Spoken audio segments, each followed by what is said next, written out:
It is I, the ultimate Kahuna. Welcome to the Iron Seas, ladies and gentlemen. Anyway, I am joined, of course, by my co-host, Mr. A.C Pritchard, yes, my co-host and co-captain, the man with the tats and previously the tits. Now, this week we are joined. This week we are joined by Mr. Michael Harris, or as we call him, Manthony Harris. Welcome, my friend. How are you doing, Yeti Emperor? I am doing okay. Absolutely. Ayo, of course, the resident bone tooth carving screenshot artist of the Iron Seas. Animation overload. How you be, good sir? I'm pretty good. Feel like crap, but I'm glad to be here. Everyone's like, I'm doing fine. I'm dying. I'm sick. I'm fine. I'm fine. I feel great. I feel fine.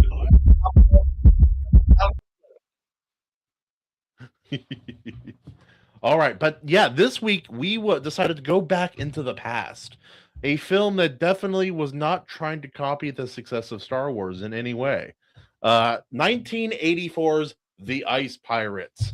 Now, upon watching this film, I didn't think I'd ever seen it before. I still don't think I have, but I do think I saw maybe a scene from when I was a child. Must have been on TV at a relative's house at some point. What a movie. Like I commented earlier at AO's prompting, this movie was, well, it had, I mean, yeah, no, it was a movie for sure. It's like, it's so funny to me when I see a film that's so obviously trying to rip off of something else or copy the success of something, but they just don't have the tools or the equipment to do it. It's a bold strategy, Cotton. Let's see if it pays off. But yes, let's see. AC, can you take away for a second? I'm going to see if I can bring up the little synopsis for this film real quick. Oh, I actually have one right here. So yeah, I'd love to take it away here. Oh yeah, absolutely. Take it away, my friend. The Ice Pirates is a 1984 comic science fiction film directed by Stuart Raphael, who co-wrote the screenplay with Stanford Sherman. It's often described as a campy, schlocky space adventure that's a derivative of Star Wars with elements of Mad Max and Alien thrown in. It features over-the-top humor, malfunctioning robots, and bizarre concepts like space herpes and time dilation. The movie has gained cult following for its self-awareness, silliness, and B-movie charm, though it doesn't take itself too seriously. Yeah, no, that about covers it, man. I was like, why is this mad? This is like you guys remember that movie Evolution with Sean William Scott that came out in the early 2000s? With the alien that kept evolving? Yeah, the alien. Yeah, that was a movie too. Yep. I think that movie's a bit funnier because I think it leans into its humor a little bit more purposefully. But this movie gave me a similar vibe as that humor-wise. That and then like it's trying to be Star Wars and it's also trying to be a swashbuckling like Robin Hood adventure. There's a lot going on with this movie. Michael Harris, how did you first encounter this film? I heard about it like a year or two ago, and people were saying it was like one of their favorite bad movies. So like I skimmed it then, and so like I was familiar with it, but not like fully familiar with it because I only skimmed it then. Yeah. It was definitely a movie. That's what I'll say. It's like, now I understand. Now I hate now that Hollywood doesn't have the kahunas to really put money into something, like take a risk on a new IP, a new project. Everything's a rehash or a remake or a sequel that nobody asked for. But on the other hand, there were a lot of projects like this where I'm like, they poured a lot of money into this, I bet you. Still doesn't seem like enough. I don't know what to say. Yeah. Oh, everything from the castration. The setup is, the problem with it is like it's like 3 or 4 different movies and it can't decide what it is, and it doesn't have the good set design for any of the movies. It doesn't have this, like, Star Wars, if you take away any like 2 or 3 of the elements, or even one element, it doesn't work. It falls apart. But Mm. everything came together well for Star Wars. It just did not happen for this film. This film does seem to have a bit of an identity crisis. AO, I'm since you reading obviously here. watch this film and you know a lot, you're very knowledgeable about it. I'd like to hear your thoughts. Oh, it says the budget was 9 million, and it made 14 million. Well, that's something. Like, it made money, which is like back then. I don't think like what was their marketing budget? Like 2 pizzas and a piece of dental floss. I mean, I don't Shoestring. know. It's probably fine. Also, the guy, the red guy on the left, like that character, the way he looked, I'm like, is this where like the cursed, like chubby like Vice President Vance like me I thought the same thing.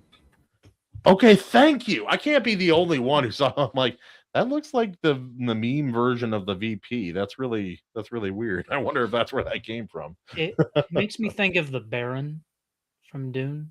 Oh yeah. Like minus the facial hair, but Yeah. What I was kind of surprised by was like how some big names were just backup actors in this. Yeah. You had Ron Perlman, which was like, oh, Perlman, sure, why not? and both of them were just like backup bit characters in this movie. This movie's old enough. Ron Perlman wasn't really a big name yet. Not yet. Not at that time. He wasn't a TV show back at that time. What was it called? It was some sort of like fantasy thing, but it was like in the sewers of modern day, like, so it was like urban fantasy. Oh, what was it? He was in costume, like full body, full makeup, the whole thing. Oh, Like, was that the Beauty and the Beast one? yeah, that Beauty and the Beast one where it's a TV show and he's in the sewers. Hey, look that up. Find an image of that. It's pretty funny. But yeah, 1980. I will look for you. I will find you. there you go. What were you saying, Anthony? I didn't say anything. Oh, okay. But yeah, so is this a movie you would want to watch again? I don't know. It doesn't. It's a movie that I would watch with other people to make fun of. Like it would be like a good, how Mystery So bad Science it's good. 2000 movie. It's Yeah. like one that you riff on, but watching by myself, like for fun, I don't know about that. I agree with you. This is the kind of movie you might watch with a couple of buddies. Oh my lord. There is that image. I'm gonna pull that up real quick because it's fantastic. Let's see here. Zoom, share screen, and ta-da. Oh, there we go. Yeah. Look at that. That's Ron Perlman in all his glory. Holy crap. Oh, the hand. They didn't even do anything to it. The hand, yeah. Oh, no wonder he ended up getting stuck doing like creature feet. Like, no Man, wonder this he live action Thundercats is weird looking. I know, it's a little That's what I was gonna different. I say. don't like his face. I don't like his I'm not going to face. say the first thing that came to my mind. I don't like his face. But yeah, no.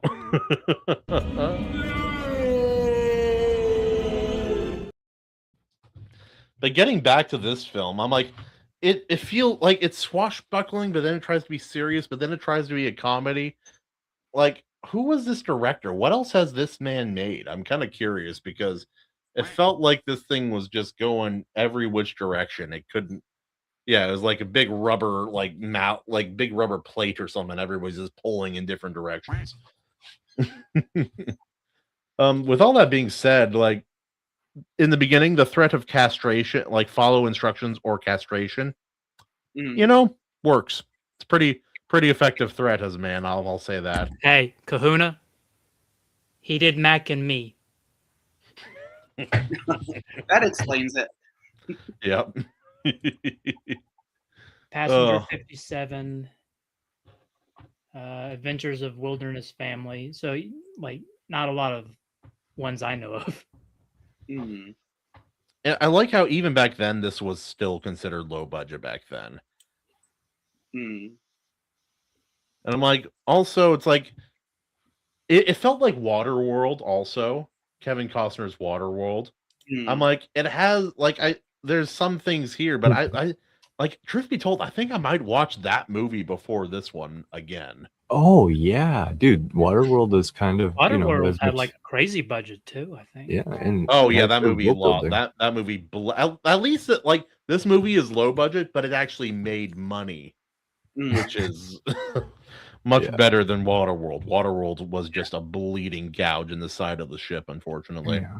I dug Making it though. not something you can say of Waterworld. No, definitely not. Waterworld was One Piece, the live action, before it was cool. Mad Max on the ocean. The acting was so a bit cool. dry. In Waterworld, yeah. But yeah, no, it's I like how the what's his face, Jason. He sees the princess in there. He's creeping on her, and I was like, he always goes weird for the girls. I'm like, yeah, apparently he went back for this stranger in a sleeping like forced sleep hypnosis. So it's one hell of a gig. What did But you yeah, about the the twist at the very end of the movie?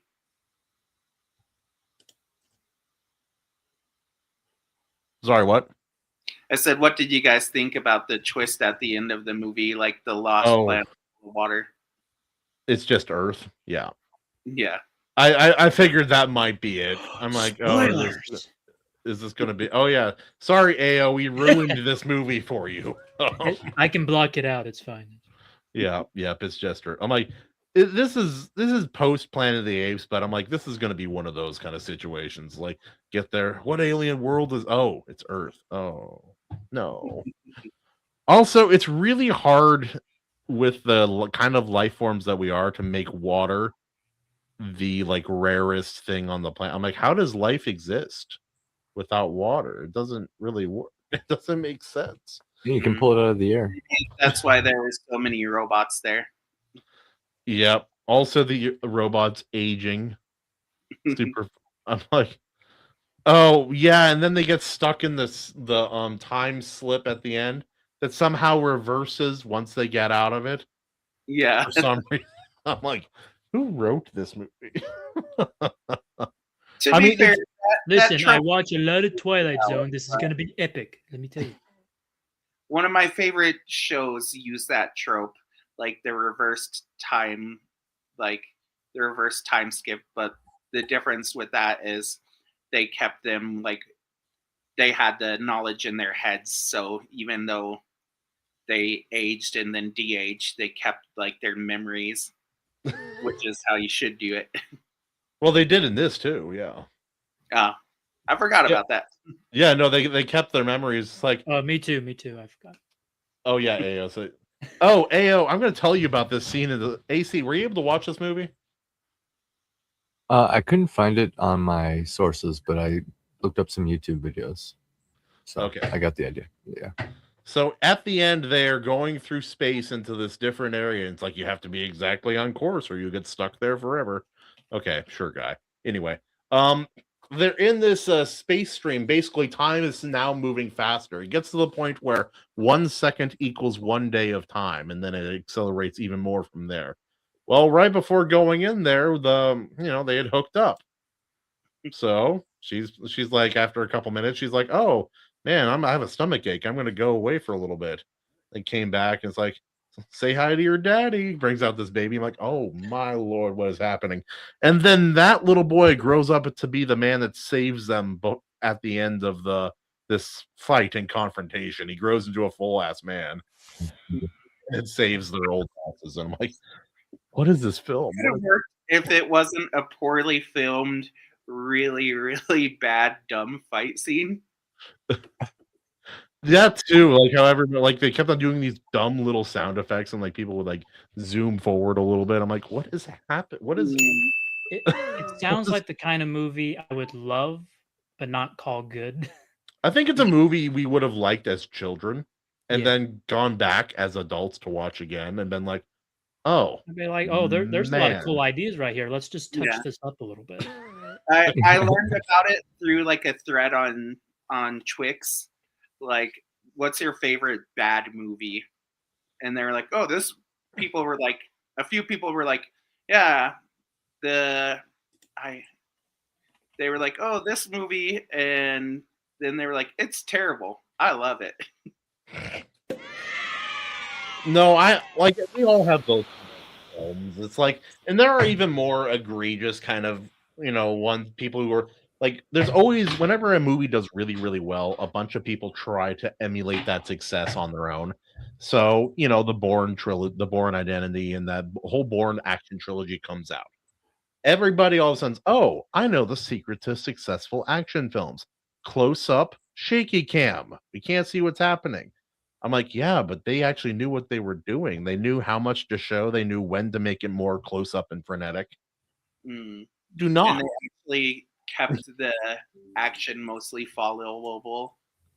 Yeah, So- you like, it was close and frenetic. It was definitely shaky cam action because Mm. it's kind of like one of the first ones that did it effectively. But they still, you had a very clear idea of what was happening the entire Yeah. fight. You were never confused. Yeah, That's you kind of- had good. I don't know what I call it. Maybe scene geography. Like they Yeah, had good scene geography in it. Like you could tell like what's happening, where things are in relation to each other. I would call it flow. I talk about the same thing in comics and manga, like how your eye, like in that, it's how your eye flows across the page, and with this, it's like how your eye travels with the camera and perspective, and how much your brain has to compensate for poorly directed choices. Luckily, Yeah. in the Bourne movies, that's all fixed. But again, afterwards, everybody's like, "Oh, we're just gonna have shaky cam action," and that's how it is for the next 15 years. Thank you, Hollywood. But It's a trap. then you have movies like this. It's like, oh, we'll have a fun thing in space.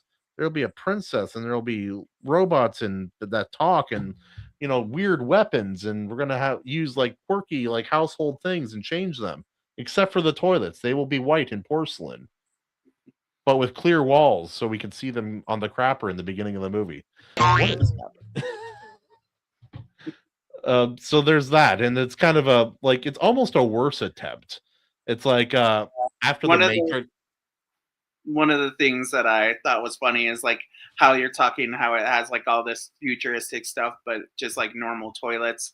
There's also like they had this gag about taking Tylenol. I'm like, you guys have Tylenol in space, and Earth is like the final destination.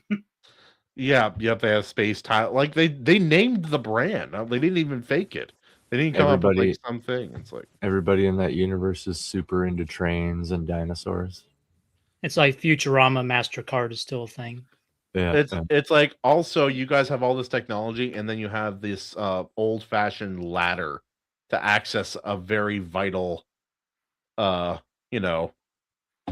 mineral, like not mineral, water in this case, but like, oh yeah, how do you get to the ice? Oh, how about you just take that really tiny like fire escape ladder? That makes sure. This world's very futuristic. And laser guns and swords, which could be cool if you Also, like, some of the guys are just straight up dressed up as knights or Mad Max, like medieval edition. I'm like, what? Like, yeah, the whole visual design of the world, it didn't have the same people behind it that Star Wars did. Obviously, you don't like, oh, it's like, we're not going to copy it. We're just going to do it much, much worse. How does that sound? It sounds like basically there was a cocaine fueled party and nobody stopped them. It was. Oh, it was it's the a rule of write-off. cool, and it got out of hand. It sounds like.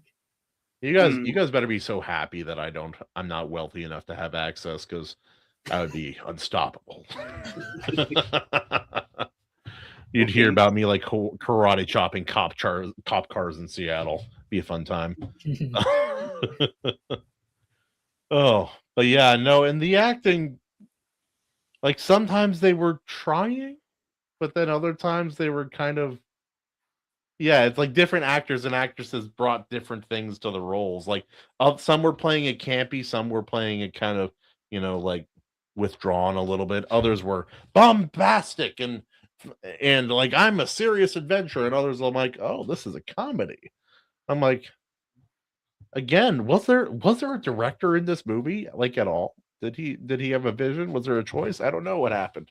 I mean, it is the dude who made Mac and Me, so Okay, yeah, it's all coming together. You could see it. It was a lot cheaper than Spaceballs, so Spaceballs is really funny though. it is 22 million. But like, Ao, let me explain this. Like, so in Spaceballs, they have like normal objects and normal things, like from our world in this like future space world. But they acknowledge it. It's part of the humor. It's like, oh, he doesn't have a Millennium Falcon. He has this RV with wings that looks like a 5-year-old put it together in the late 70s. And that's his spaceship, which is really funny. And this, they would just have things like that. And it's not for humor. It's just like, well, we need to fill up this set. What do we have? Oh, we have this thing. We have a Jeep. You want to use a Jeep? Pretty much, yeah. It's just like that. Yeah. Again, like this movie makes me think of have you guys seen the movie Battlefield Earth? No, I've seen bits of it. John Travolta. It's based on that dreadlocks, on the book, on the fiction book written by the guy who created Scientology. And it came out after The Matrix, but it was already being filmed like before the Matrix released. So in post, they tried to make it more like The Matrix. It was always going to be a shitty film, but it was a shitty film that really was trying to be like The Matrix at the same time. I'm like, oh man, why are so many famous people in this piece of crap movie? because it was Scientology, and a lot of them were in the cult. Yep, that is true. That is true. And like some of them are really acting their butt off or trying to, but there's no score to accompany it. There's no everything's green, just really, really green without taste, just needlessly green. Oh, I love movies like that. Like this, like this one actually. It's so bad it's funny. And I think this film does fall into that category. Yeah, just so bad it's good. Yeah. Like it's kind of movie you watch with friends, but you don't watch by yourself because you don't hate yourself. That's a good way to describe it. Yeah, pretty much. But yeah, any big final thoughts on it, Michael? I'll start with you. Final thoughts, and then sink or float. Honestly, it was such like a disjointed and like kind of dumb movie. It kind of almost slipped out of my mind already, and I just watched it last night. I watched it today, and I can barely remember. Yeah, so I mean, I didn't watch it at all, and I probably remember it better. That's true. Probably. That's probably why you remember it, because you didn't watch it and you didn't have like 20 things that just kind of happen. So yeah, there's no things just happen. Yeah. Saying that though, I would give it a barely float, because it's like a great movie for like when you're with the bros and you just throw something on in the background and like you're playing poker or something and you're half paying attention and you are just like cracking each other up, making fun of the movie. So it's like a great super dumb bro movie, if that makes sense. I always call those what do you call them? Like college group. Like, what do you call them? Like, why am I forgetting the name? I don't know. Improv group. Male version of sorority. Fraternity. Yeah, fraternity. It's a frat bro movie. That's how I view this. It's like get drunk with your fellas, have a fun time. Like you said, play poker, do cards, something, and then just have this crappy movie on in the background. It's perfect for that. Yeah, I give it points for some slight innovation by being willing to color outside the lines, so to speak, on some topics, and go for it, you know. But ultimately, I'm gonna have to give her a sink. I think it's mostly a sinker. It might bob to the surface once in a blue moon, but overall a sink in my opinion. AO, based on your very thorough watch of this movie, that definitely happened. Any thoughts based on what we've said? I have a soft spot for low budget, attempts as a aspiring filmmaker myself. Yeah. So I can appreciate it even just on that level. I can appreciate some things. We'll see. Wait, so are we deadlocked? are we we kind of are, yeah. But we must make the choice. We might need Chad to weigh in or Katie. Fine, I'll break the tie. We can do rock, paper, scissors. We could, yeah. All right, go for it. I'll tell you what. Michael, you versus me. Yeah, animation will tell you what he gets. Rock, Rock, paper, scissors. We both picked scissors. each other. Dang it! Rock, paper, scissors, paper. Shoot. Oh, we are halfway around the world. It's regular show. We're gonna go for trying to do a timed. Let's just say the tip of it bobs up, and let's say it floats like ice, but then melts. I'm okay with that. Except, wait.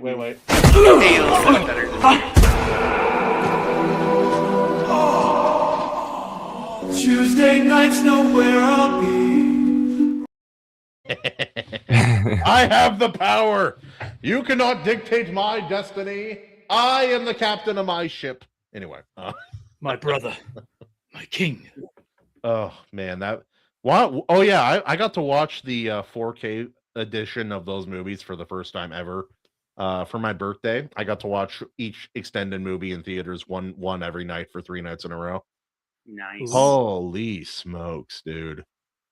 I didn't think it would make that big of a difference. It did. I saw details. They must have done something with the audio too, because I heard things I had never heard before. And I noticed many, many details that were just never noticed. I'm like, it made me appreciate this perfect trilogy even more than I already did. Did you see it when it came out? The movies? Yeah. Like in theaters the first time? Yeah. No, because I was young. These came out like what, 99? Was it 2001 and all the way to 2003? I think it was. I can't remember if it was 2001 to 2003 or 2000 to 2003. I think it was 2001, 2002, 2003. Sun Loter films. I can remember seeing them in films in the theater. I can remember seeing those films in young. films. 2001 for Fellowship, 2002 for Two Towers, 2003. Yeah, almost on the same day too. My first movies I saw in theaters, but it was up there. It was like one of the first. One of the early movies. I watched multiple times. The Balrog on the big screen. Holy crap!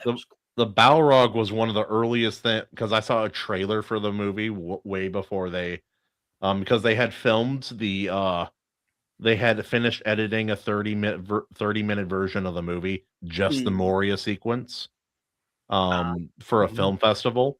And so I saw, like, way before they released the first movie, I saw a trailer, or I saw part of it on a TV, and that Balrog scared the crap out of me, because it was like, I'm vintage 94, so I was like maybe 6 or 5 when I first saw that little clip. I saw the Balrog, I'm like, that's a demon. Yeah, that's a demon. I'm scared. Yeah, I was scared. I ran. I looked for my mom, man. I was scared of that. Yeah, I think I was 15 when it came out. So, like, see, that's such a prime age to see something like that, though. That's great. No, I was 14, but yeah, I read Lord of the Rings for the first time when I was like 11 or 12, and then I had already read this series like 3 times by the time the movies came out, and so it was perfect. We had like a friend who she made us elven cloaks. That's sick, dude. I know a lot of families who did that. I know whole family because I'm part of like a space herpes. Yes, 100% sure. Why not? Oh, AO, the space herpes were these little sentient creatures that hopped off of the body and were running around the ship like a little baby xenomorph. Mm-hmm. I wish I was joking. I believe you. That's from eggs too. The weird thing is, I can probably picture it. Michael, did they ever address this? Because they killed the space herpes when they were in the time stream, but when all of that got reversed. Nope. So now Earth has space herpes. Yeah, the space herpes would technically be alive again. Oh man. Ice Pirates 2. Like all it did was bite somebody once. And Space herpes, John. That's what we're talking about. Oh man, yeah, John, you still haven't read Echoes of Memories, you stinking space herpes. You were a space herpes on mankind, John. Love you. Space cold story right over here. She's a space sword swallower, as we say around here. Anyway, but yeah, no, I keep on. I hate to do it. I keep on talking about the 4K edition. Of like, did you know that the metal glove that Sauron had little intricate like swirl designs in it? Nope. In the glove, I believe it. I didn't notice. Well, I didn't never seen the 4K, but apparently it was always there. It was just the camera didn't pick it up. In the behind the scenes, you can see like all these like little details and stuff when they're like putting all the costumes by hand together, and it's really cool. That's one thing I think I've never seen anything come close to Lord of the Rings with is the costuming, like because in Lord of the Rings, it's the only one I've seen where it doesn't look too dingy, like too dirty, and it doesn't look too clean. It looks like they actually have worn the clothes for a long time, but like launder them and like. But the world is not like gray and brown. It's still colorful on set. Because a lot of the time, like if you have really like worn in costumes, the world also looks like it's been worn for 4 weeks without showering. Yeah, exactly. It's either just like all mud, all dirt, and just dirty, or it's like, oh, you can tell these came from costuming yesterday, and nobody's ever. It's a balancing act, right? Because like, even ancient people, they preferred to not be muddy and dingy. Yeah, and it's also Sorry, go ahead. Yeah, at least during the medieval times that inspired it, like they were super cleanly, like in like medieval Europe, they were obsessed with cleanliness. But it's also, their clothes aren't gonna look like they were made yesterday, which, Wheel of Time, all those, you just watch like 5 seconds and you're like, dude, they just got these clothes from off the. They got them back from the dry cleaner. Yeah. They just got off the rack. I'm like, man, these are some really well-dressed farmers. Yep. I haven't finished the series. I got this from Ye Old Navy, but I have avoided watching the show. Yeah, everyone's like, oh yeah, season 3 is good. I'm like, so I have to watch 2 shitty seasons to get to anything reasonably okay? No, sorry. I haven't seen any of it. I watched the first season and most of the second season, and I was like, I just don't care enough to bother anymore. I don't hate myself enough. Like if I start bowling, I'll probably start doing this. No, and that's part of the thing too. It's like with the casting for the Wheel of Time. It's like the village where Rand is from. Everybody like it's all this diversity. I'm like, I'm like, I've read the books. They thought he was weird because he had red hair. They thought that was exotic. Yeah. And so this very remote, isolationist village in the mountains, like far away from civilization and large cities, is the most diverse place on the planet. Yep, it's kind of Sure. like how they did with like Rings of Power too. Basically, The ranks Lord of of the Rings has different ethnicities in it. Like you watch Return of the King, you could have done a show about the Easterlings. You don't need black dwarfs. Like it's in the source material, but you ruin the. And same with Wheel of Time. We can do Fresh Prince of Mordor right over here. Yo, Jason, how's it going, man? Thanks for popping in. Yeah, I love making fun of ice herpes. That was fun. Space herpes. Oh, this was a movie. I didn't watch it as a child. I don't have any nostalgia for it. Here. I think I would probably like it if I did have nostalgia for it. This, to me, it was just like, yeah, this would be a fun movie to make fun of with the bros. Yeah. Like the castration scene. Everyone's all afraid. They're just naked on a conveyor belt. It looks really silly. It's like this giant hammer coming down. Like that would never work. Yeah. Like you'll crush your legs. It's just like this steel trap that just chomps. And then like as soon as they get through, she's not whispering. She's just saying, "Next time, if you don't do your duty, well, I'll do it for real." I'm like, behind, they can hear you, lady. Yeah. This would only work with one person if you're not whispering it. You got to hit the nail on the head. There. Also, like the person in front of you isn't screaming. Yeah, this is such a silly scene. Maybe he's a eunuch. I don't know. Walk off to your job. Yeah. This is Sparta! Hello. Oh, a bunch of the military guys I've had who have worked for me, they used to like that movie, and then do the chant every day for about 2 years, and they really hate that movie with a burning passion at this point. Which one? No, AO's not a captain. He's not a scribe. He's our artiste. You can be a captain if you want. Tell them I'm a stowaway. Yeah, I noticed since last time I was on, you added some of AO's drawings to the intro. Oh yeah, it's fun. Wait, did we? Yeah, we might have. AO, did we add any of your drawings to the intro? That was Evaleigh's doing. If that happened. Yeah, it's in there. Sweet. I'm glad. I was like, at first I'm like, yeah, it's fun. I'm like, wait, did I misspeak? Am I wrong? I was filled with sudden and unrelenting doubt. But it's like, how about this? At this point, what's a mainstream kind of book, like fantasy book series, that you would like to see adapted well into TV or movies? Like what's a more mainstream kind of series you guys would like to see adapted well into the mainstream? Everybody's talking about A Night of the Seven Kingdoms right now, and I want to watch it. I just don't want to download HBO again, so I'm waiting on it.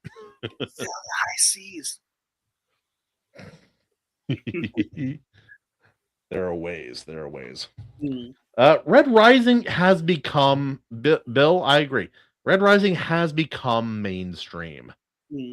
I want them to, but I think trying to adapt it effectively would be something of a Herculean task.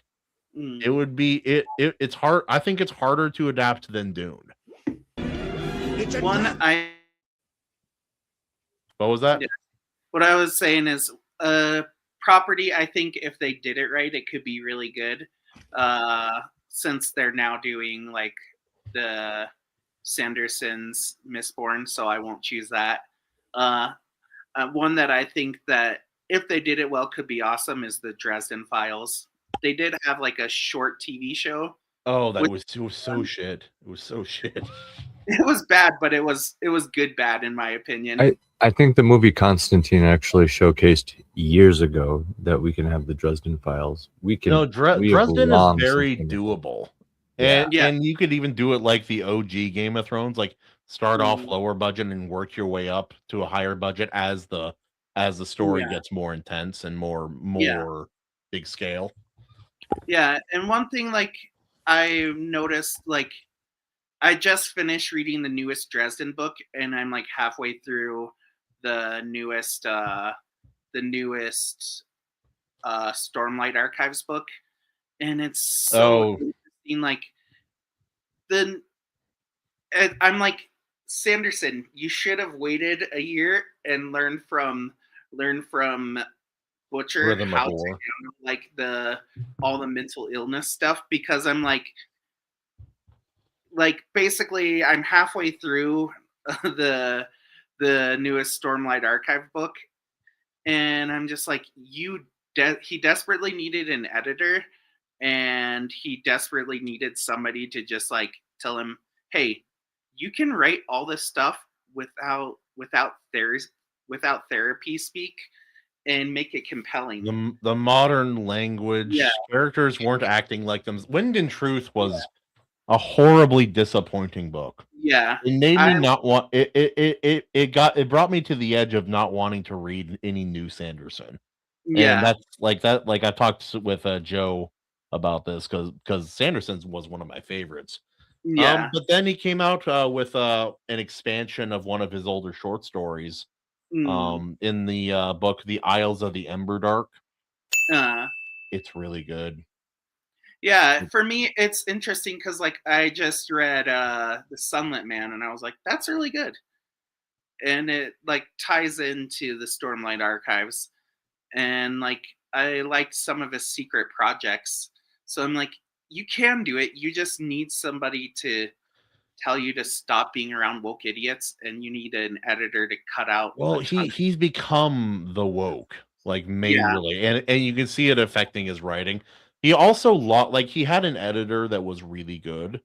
He was woke, but he was a very good editor, and he lost him at a certain point in the books, and you could see exactly when. It was like in the beginning of his work on book 4 of the Stormlight Archive, and that editor and him parted ways, and they don't work. He doesn't work for him anymore. I'm like, you can tell there's a big difference.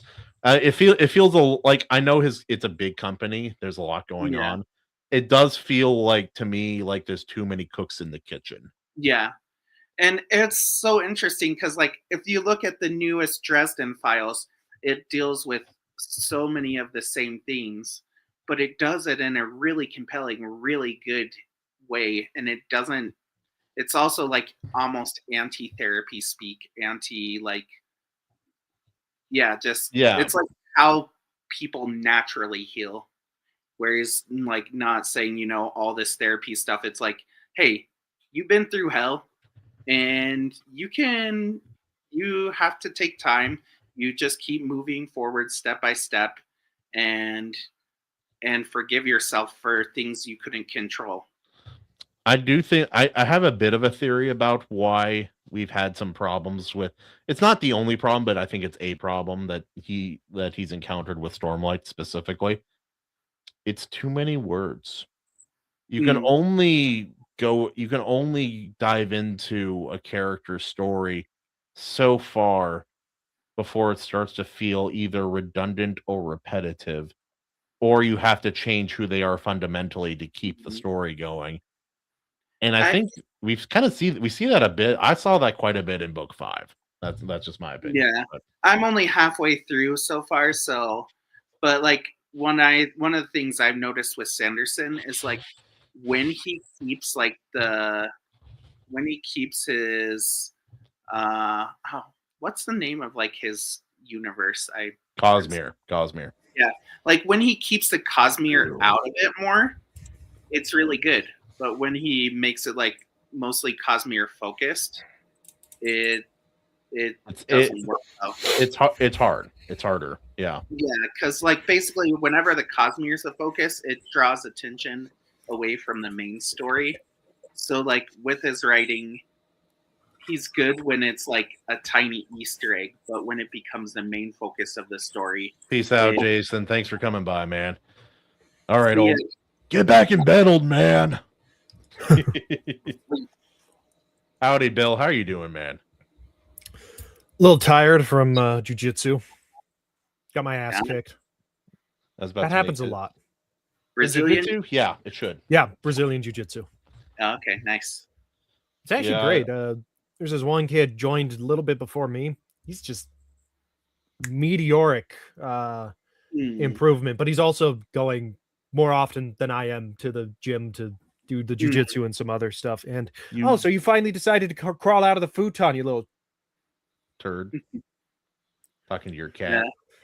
It is not mine. It is Circus's cat. I hate these things. I don't. They're the spawn of Satan. I just hate most. You just haven't had it cooked right. Oh no, I've had it cooked right. I've been to some good Chinese places. I've never had cat here in China. I have eaten dog, but how was dog? Depends on. I've had it twice. Like one time, it was like the best tasting turkey, and another time it just sucked. So if you eat well prepared dog, it's just like really really nice turkey. Kind of a drier meat a little bit. It's like really crap turkey. I'm not going to say anything because I don't want to get you guys banned. Donkey's interesting. Horse is pretty good. I've heard horse is good. I don't. It's like I'll eat anything that's dead already. I'll try it. I'll try most things. Like I won't try like grubs because those just freak me out. Like I've eaten scorpion, but I won't eat grubs. Well, like, aren't they still living when you're eating them, or are you?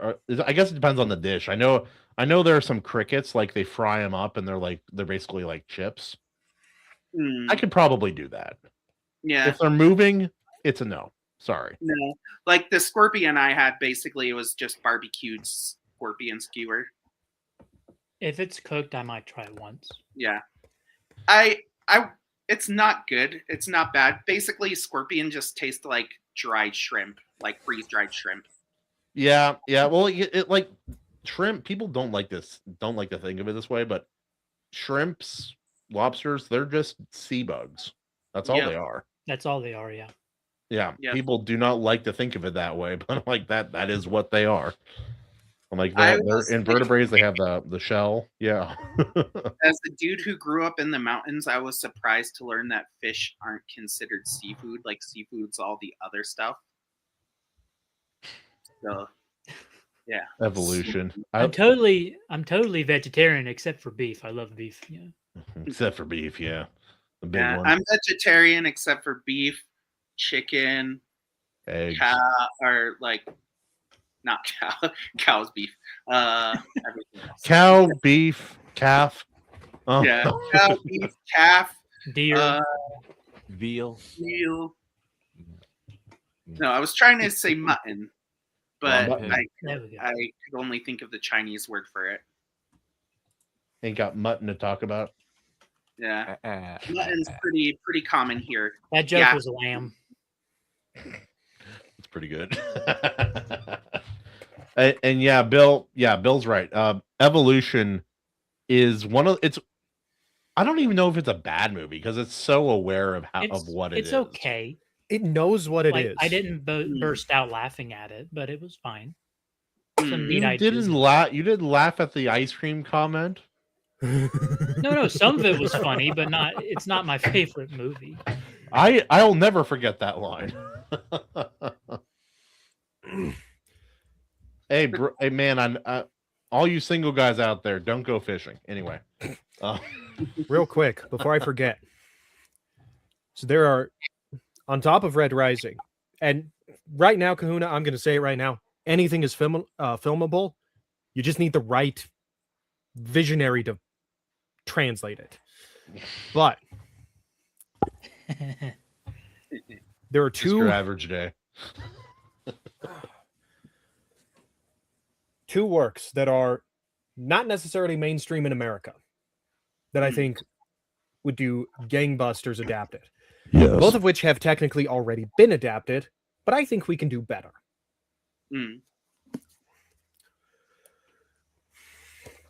What is that one? Damn light. Okay. Roadside Picnic by the Roadside. Strugatsky brothers. Mm. I don't know if I've read that one. Great sci-fi read from Soviet Russia. Soviet. Risky. But the movie that we got based off of this, Stalker, is a good movie. But it's not the book. It is not the book. Tarkovsky is very much an art house filmmaker, and it shows. And Tarkovsky's like my favorite filmmaker of all time. And I love his movie, but it cuts out all the crazy and interesting, a lot of the crazy world building sci-fi elements of the book, because the whole premise of the book is aliens landed on Earth, had a picnic, and left all their trash when they left. Huh. That is the That's core fun. premise. That's fun. But the places that they landed and all the things they left behind have now become treasure troves of science and research for humans. Oh, okay. And so there's a lot of stuff there. And the book follows a stalker, or someone who goes into the zone. That's what they call these places, Mm. The to zone. recover artifacts for people, Okay. and then sells them. And then another one, also obviously adapted on into the a movie. African American market. Yeah, that's true. I don't know. I've seen Dragon Ball. He should have been on those files, but Should have, but wasn't. yeah, Mm. but this is- Checkmate. checkmate. The second Check thing, under Jackie Chun. June. the second thing that I would say, and I have not read this book yet, but I have seen the movie. But Mm. here's the thing: the movie on the Silver Globe was incomplete, and that's actually a really interesting story. And in order to watch it stateside, you're gonna have to sail the 7 seas in order to do so, because it is practically impossible to find a legitimate copy Mm. of it. The rights holders are complete dill holes with it. Mm. I have my own personally made bootleg copy that I have watched more than once. Mm. But the film was left incomplete. So we do not have a complete adaptation of this one. But the Lunar Trilogy. That's so boned. Why? That is completely That is vile and very funny. that has completely derailed my train of thought. Congratulations, Bob. Bob, you did it, Bob. You did it. Oh, that's so. I should take up boned, day dude. drinking. Anyways, I've been inspired. I'm gonna act like you writers out there, just chugging away 8 Yeah, o'clock in the exactly. morning. but I now don't the have a Lunar problem, Trilogy, but you have a problem. this, I want to see a full adaptation that is completed for the Lunar Trilogy. That would be cool. You know It what is- I could make a really good live action show? I want to it read wouldn't this year. be too high budget. What's that? I think they could make a really good adaptation of Monster by Naoki Urasawa. Oh, the manga series. Yeah, yeah. I Yeah, grabbed the and- first like 3-in-1 volume of it. I haven't started it yet, but I've heard it. Oh, dude, everyone says it's really, really good. So There's an freaking anime good. too. Yeah, Yeah, I heard that. it's so good. Like, Yeah, I'll need to check that most out. of his works are top tier. So like Yeah.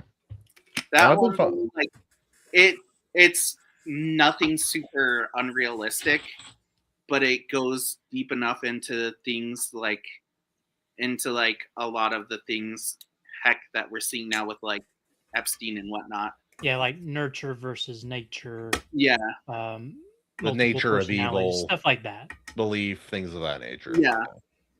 The nature of Basically, like- fear. Yeah. yeah, but it could make a really good. That's one I wouldn't mind seeing like a well done live action version of. If like for you guys who are writers and whatnot, if you could choose one of your works to be made into like a high quality movie or TV show, what would you choose? Yes. Yes. That's the right answer, but if you had to pick just one thing. I mean, I look at everything I do from the lens of, I wonder how this could possibly be adapted. How can I write a part for Scarlett Johansson in everything I write? Maybe. We're gonna try. Does it have to be released? Yeah, like then I only have one, like, and it's not the one that I would choose. It's like it gets a major release. No, he's no, Bill. He's what your project does not have to be done already. Just it would be a like wide release kind of situation. Yeah. Oh, okay, so I can pick anything that you work on. Anything you've done, finished or unfinished, but it would get like a major big budget release TV show or movie. So my first pick would be my magnum opus, which won't be written for at least a couple decades. Working on it. Work in progress. I want to be in like the top of my game when I do that. I will not accept anything else. But a little bit closer to home, and what I would actually say for right now, partly because I actually have it figured out more, is the book I'm currently working on, Guardian. That's a good name. Granted, it would probably... Dude, Hollywood would crap on it. They absolutely would. That's fine. I'd look forward to it. Do it. I dare you. Can you give like a 20-second summary? After moving to a new school, a young girl gets a premonition that she is the only person who can prevent the worst school shooting from happening. Next. Female perspective, next. No, I'm kidding. Ew, a women protagonist. Ugh. I literally just released a book yesterday with a woman MC. Oh, yeah. Name of Magic. Yeah, that whole thing. Just give her some walnuts to twirl and it'll be fine. Yep. Just released book 2 in that series. That's one of your longer books too, actually. Yeah. Katie, wait, which series was this? Katie got intrigued by your walnut comment. Heavenly Mages series. So that's why I recognize the name. Your book is on my to-read list. Oh yeah, nice. Yes.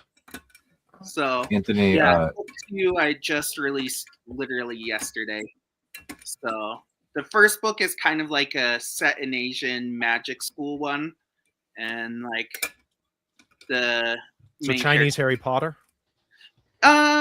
Basically, the difference is they have more math classes. Yeah, basically imagine Chinese Harry Potter mixed with Full Metal Alchemist. Full Metal Alchemist. Nice. And so, like, the first book is magic school. She gets MC Jiaoling. She gets caught in a conspiracy. And big trouble. Little China. Magic. Basically, all the magic in her world comes from one person. There used to be like a whole bunch of mages, and they just disappeared. And basically, what happened is they were like locked away in a different dimension.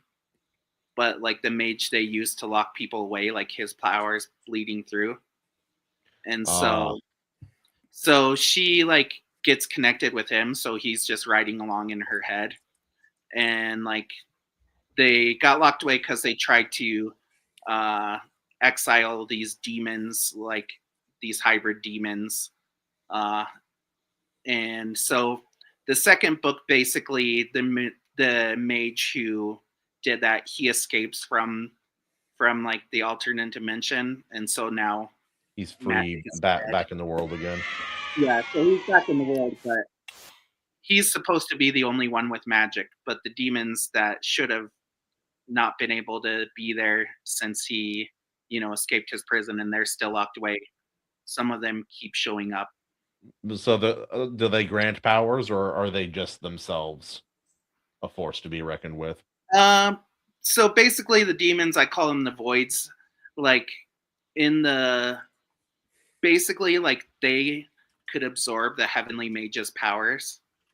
So like the ancient mages who were lost, like if they touch the mages, they could absorb their powers. Yeah. And so dangerous proposition. Yeah. So there's going to be some more stuff that I don't want to spoil, like in the third and possibly fourth book if I can't finish the story in the third book. Yeah, we'll But see. yeah, so like the first book is basically magic school. The second book, they basically travel to what's like Mongolia, because that's like one of the main characters' backstories is there, and like some of the main characters are there, and so like the second book is them traveling there because that's where a lot of the ancient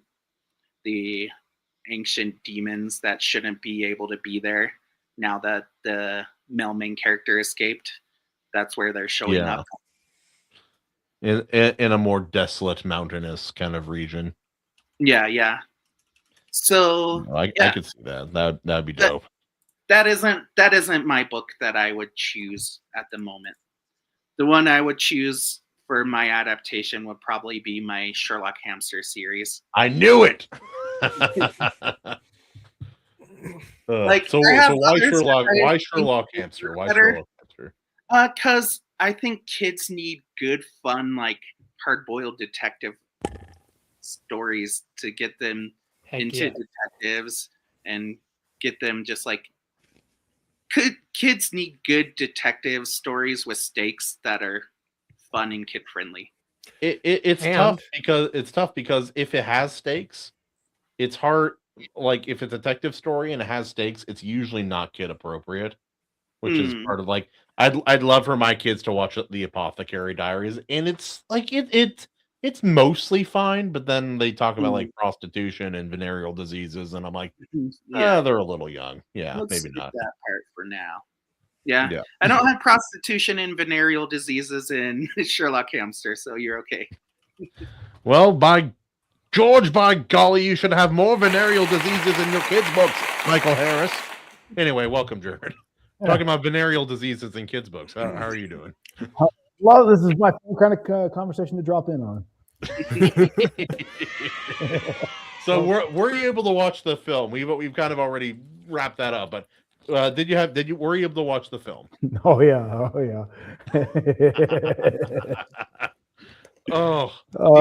Do you feel better about your own filmmaking endeavors after watching this movie? Oh yeah. What's funny, it's like I think this film, all of this film's budget went to like Robert Urich, Angelica Houston, and a massive pile of coke. And then they had like two pizzas and 45 cents for the rest of it. I know, man. The space herpes is pretty funny. I didn't know that was a real thing from a real movie. I just thought it was something one day. I'm like, oh yeah, no, that's a thing from this movie. Okay. Yep. I miss Fat Jonah Hill. Have you guys seen Skinny Jonah Hill recently? There's a picture of him. I swear to God, it looks like Jonah Hill, like old Fat Jonah Hill is me, and then he turned into AC in his recent times. Like he got very, very skinny and like got gauges. I'm like, that's a weird transformation, brother. And he got way more blonde. That's true. Yeah. Which AC is more blonde, tremendously more blonde than I am. It's all right though. Who was it? Was it Eveleigh? He was talking about how only like 4% of the world is authentically, like naturally blonde. That's pretty low. Yeah. I guess it depends on what we consider blonde, though. I've seen women who have a very light brown or golden hair. I'm like, when is it to what degree does it like what range does it have to be considered blonde is what I'm wondering. Yeah. I've seen blonde Chinese people, like naturally blonde. I believe that. There's a place in Indonesia where the people have very dark, they're very, very dark skinned people. And they have the kinky hair, but it's very blonde. And it's a very unusual look. I thought it was quite neat when they have the kinky hair. Black hair. Them nappy heads. Okay. Nappy, yeah. the well knit hair, yeah. Yes. It was the well applied hair, if you would. No. I've dated an undisclosed number of black women, and it was always really interesting seeing how often they would do their hair and how much it cost. And then I'm like, only one of them what had it as her real hair. I'm like, that's a shame. You have nice hair. Well, I think I prefer this. I don't. Yeah. Any of them ever put Gorilla Glue in their hair? Never heard of that. I don't even know what to say to that one, Bill. I wasn't. Boy, that is. Black chick put Gorilla Glue in her hair thinking that it was a hair gel. Oh. I am not making this up. That sucks. Oh boy. Yeah, it sucks to suck. What kind of hair gel is it? Gorilla 9, yes. I have It's a trap. I have a bunch of books coming in. I'm gonna have to shave my head again because I have a design for a scalp tattoo I'm working on right now. Figured have one small tattoo on the back of my shoulder. Figured I should really go hard or go home at this point. But yeah, I'm doing a bunch of research into Polynesian and Hawaiian and Samoan Maori tattooing and trying to figure out a good design based on all of that. I know some stuff, but there's a lot more to it. And a lot of stuff's been forgotten too. So that boing, that's a sus sound effect, AC. That's a very sus sound effect, my friend. That's perfectly fine, perfectly family friendly. Just gonna try to you. Oh yeah, but Jared, we were talking about mainstream book series that we would like to see adapted into a good, like high quality movies or TV shows, and then any of our own works that we would like to see adapted into like a mainstream movie or TV show. So what you got, my friend? For like any kind of mainstream popular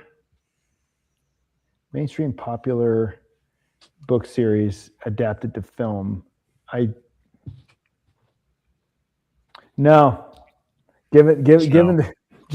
leave it alone. Just like with the current state of yeah, things. like That's how we specified a well adapted version. It's like morality clause. There you go. Yes. Essentially, yeah. Go ahead. I think the Dark Tower, like Stephen King's Dark Tower series, better. Like I wanted to really like the movie. It was okay. It was just okay, but like that series, I think lends itself to a film adaptation pretty well. It's a really unusual series, but I think they could. Yeah, I think with the right director, the right actors, you could really capture that. It's like I really like Idris Elba as an actor, but for a couple plot related reasons, he can't be black.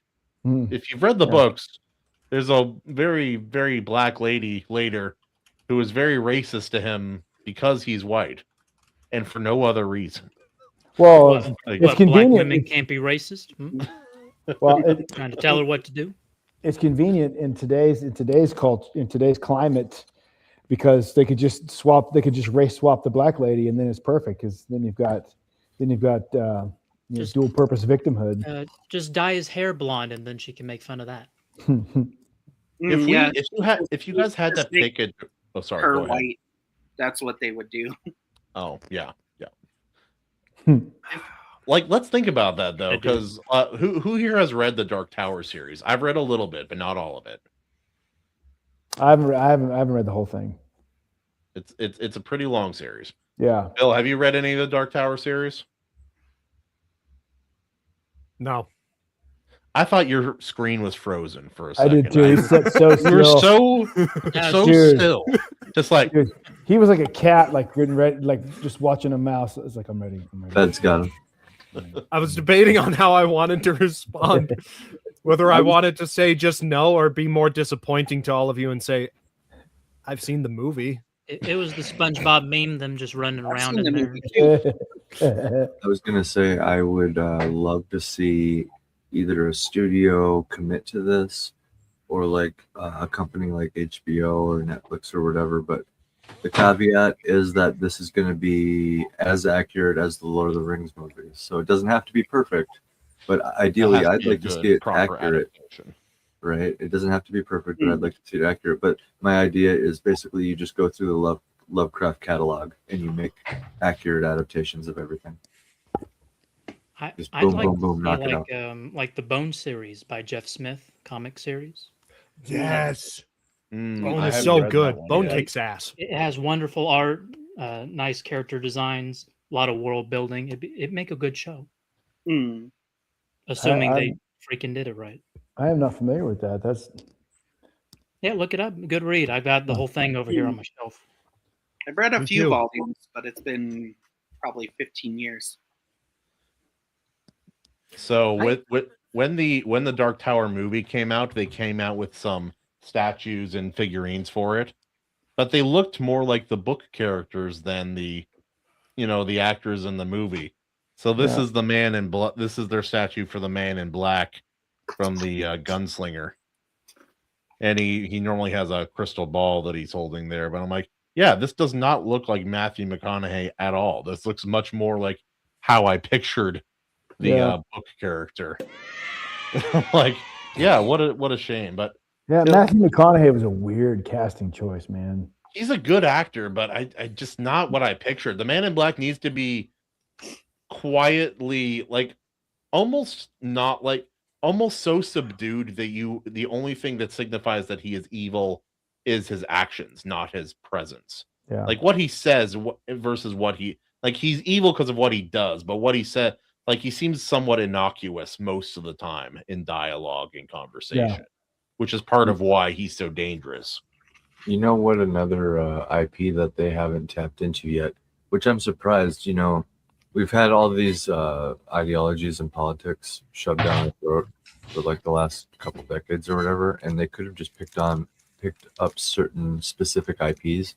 Like, I don't know if you guys ever got into Oddworld, but the entire basis of that game and the story to it was pretty political. Like, I believe the whole idea is you're like an escaped slave and they eat you. They literally make food out of your kind, and you escape like the factory, and there's all these different weird like alien creatures. It's like a whole different fantasy world, you know what I mean? But Oddworld, man, I don't know if you guys ever got into that, but the story, I just remember, Not sure. the story to all the games were really compelling, and the world is just super rich. Like Stranger's Wrath, that game in particular, instead of being like an escaped slave, you were like a bounty hunter. And that shit was crazy. That was cool. And you hunt yourself. No. Oh no, you just hunt different crazy characters in the world. It would kind of reminded me of Mad Max in a little bit as far as like crazy characters goes. Real quick, what was this called again? Oddworld. Okay. It was for PlayStation, I remember, man. Dude. What? You guys okay. Dude, I've heard of it. I would love to see I would love to see an anime of Front Mission 3. That was like the best PlayStation game. Basically, it's a turn-based RPG, but you have mechs, and like you can steal mechs, like you can shoot the pilots out of them and like steal mechs and like swap parts. I feel like I kind of remember something about that. I would have been very young. It has a really good story. And the cool thing is, like, there's two different stories depending on like who you choose, and like at the start there's like two choices, and so it has two separate stories, so you can play the game twice through and from different perspectives and That's different lines. But both of them would make like a killer anime. I keep on thinking like we're kind of sleeping on like animation for TV series, but you can't do the crappy 3D stuff anime. It was like, that's my girl, yeah. But I'm like thinking of the Lightbringer series by Brent Weeks. I would love to see a well done animated version of that series. I would love to see that. You could do it live action, but I think because of the colors and the lumens and the way that it works and the perspective, I think it would be, oh yeah. I forgot about that. This archetype for a bounty hunter stuck in my head over the years. Say what you want about like Altair from Assassin's Creed. This guy, because I don't know if any of you are familiar with the game, because of the type of creature he is. Like, I don't know, this world has all their own fantasy creatures, right? He like when he sprints, it's on all fours, so he like runs super fast because of that. Because he's like a beast a little bit. And he has like this wrist crossbow. It's sick. Different kinds of ammo. He uses like living grenades, like because the weird creatures in the world, you know. Yeah, it's cool. It's cool. So I've got 3 things right now on the brain from listening to all of you guys talk. Yes. First, in terms of animation. Wow. Bill, I'm so sorry. That was cruel time. I'm so sorry. Continue. I will not do it again, at least for a couple of minutes. I'm so sorry. For animation, the obvious answer there for me is going to have to be Zorn, my pulp, because holy hell, it would look great in animation. Very pulpy. I would like their show. I would love to see. They actually made a TV show of this series. Angel Studios did, but I would love to see like have them just update the animation. Like I think I know which one you're talking about. The Tuttle Twins? No, the Wingfest saga. Yeah. Okay, that would be cool. Wingfeather saga. If you have kids, this is like my top tier recommendation. It's like the best fantasy series for young boys that like outside of like Lord of the Rings and whatnot. I would put it like way up there. I think one of my kids picked up one of the comic books for that, graphic novels for that recently, unless I'm mistaken. But yeah, it was like I read that like 2 years ago or something, and it was kind of crazy because I was like, oh, this is kind of a silly. It seemed like a silly like kids book. It's basically Princess Bride, but with like heart-wrenching stakes. But it's like Princess Bride for boys, but like with daring stuff that you don't read unless it's like something like Brent Weeks. Basically, imagine Night Angel trilogy for boys, like with Brent Weeks stakes. Yeah. I haven't actually read the Night Angel trilogy Night Angel. I should check it out. It sounds a little bit more like Edgelord, like it's his more Edgelord kind of series. That doesn't mean it's bad. It just means I have to go in with the right expectation. Yeah. No, this one it's way more kid friendly. It's just like it doesn't shy away from like characters' parents dying and doesn't shy away from hard emotions. Like it's very kid friendly. It's very explicitly. It's like it's pretty Christian. Yeah. Like so I would easily like I would say 11 or 12 and up because it has some really heartbreaking things that you're like, wow, they did that like in this kids book, like in this super whimsical kids book. It's really weird trying to pick things that I can let my kids watch and or my oldest son read. No, I would like from hearing what like talking to you a little bit, I think I would highly recommend that, and I think it would pass your standards. I'm sure it probably would. Like, I want to let Thorin watch Full Metal Alchemist, but it's a little bit. It's like it's not really sexual except for maybe one or two things, moments. But it's very violent and very dark, and it doesn't show everything most of the time. But I'm like, this is pretty dark. Like we're talking about human sacrifice, and I don't know, man. I'm edging it, but the problem is like if I let Thorin watch it, Elric wants to watch it, and he's 5, so the answer is no. I'm like, that doesn't work. Yeah. This is my advice to you, Kahuna, and I say this as someone who will probably never have kids.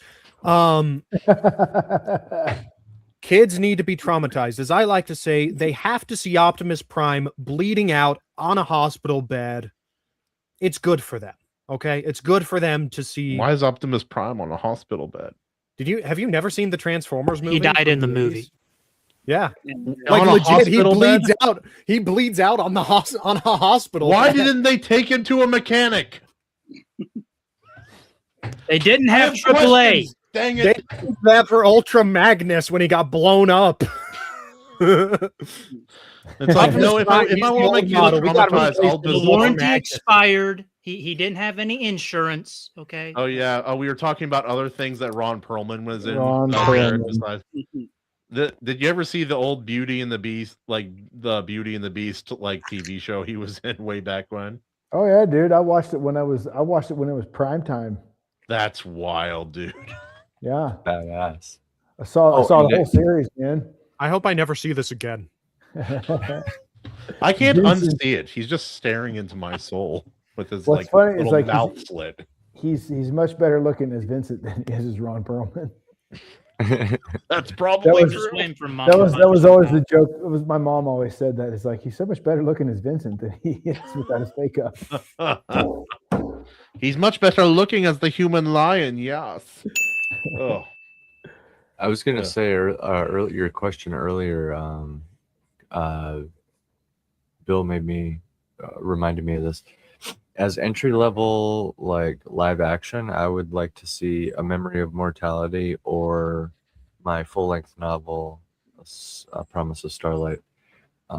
Just because I feel like as far as live action goes, those might be the easiest.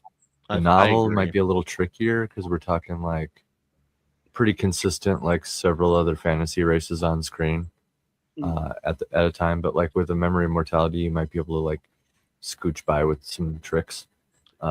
It's essentially hard, more of a It's hard to war movie. make like aliens or fantasy creatures not look silly in Yeah. live action. Yeah, and If that's you can manage to make them look somewhat convincing, that's an achievement. In animation though, all day, it's pretty close. I'd like to see probably a Gift of Ghosts, or again my full length novel because I put so much into that. But A Gift of Ghosts in particular because the protagonist is like a reptilian, so you can get like that whole anime vibe in there, and there's like a lot of magic going on in that one.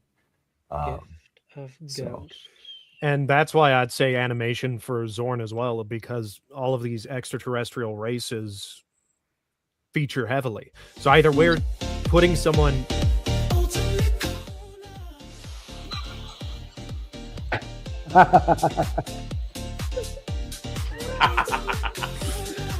No one paid me this time. He just mentioned I still have my shirt on, and I cannot for be the invited hedge. on this show. it is much Oh. too cold in my house for me to take off my shirt. Oh, my friend, My you radiator. must dip into the cold water. Mine You do it with your shirt off or your pants. I prefer my shirt. That's just me. Oh, this is your fault, Herman. I'll let you know. Herman, if you end up having to go in for a different surgery someday, I'll show up like Miss Armstrong, Miss Louise Armstrong from Full Metal Alchemist. My body's physique will inspire your body to grow healthy again. And yes, I love that scene. He's one of my Science. favorite characters. My arm is back. Alex Louise Armstrong we've passed down this technique for generations. Oh, actually, real quick, I have a question for Jared. Yes. You can't see me. I'm pointing. It looks weird on. To your right. Now it's to your left. There you go. Yes. No. I have too much power. You're the filmmaking nerd of the Iron Seas, so I have to ask, and I ask this because you missed it, and because this is my favorite director, because I am a pretentious asshole. This is true. What are your thoughts on Andrei Tarkovsky, famous Russian surrealist filmmaker? Retardgovsky? I think My dad works at the post office. I can find where you live, AC. Oh, Yeah. I wasn't. I was seriously asking. So with Tarkovsky.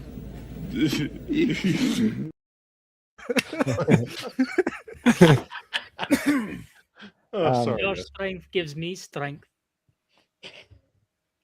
Actually, I think Tarkovsky is underappreciated in the West. He is finally a man of culture. Like he's going to say the same thing about communism.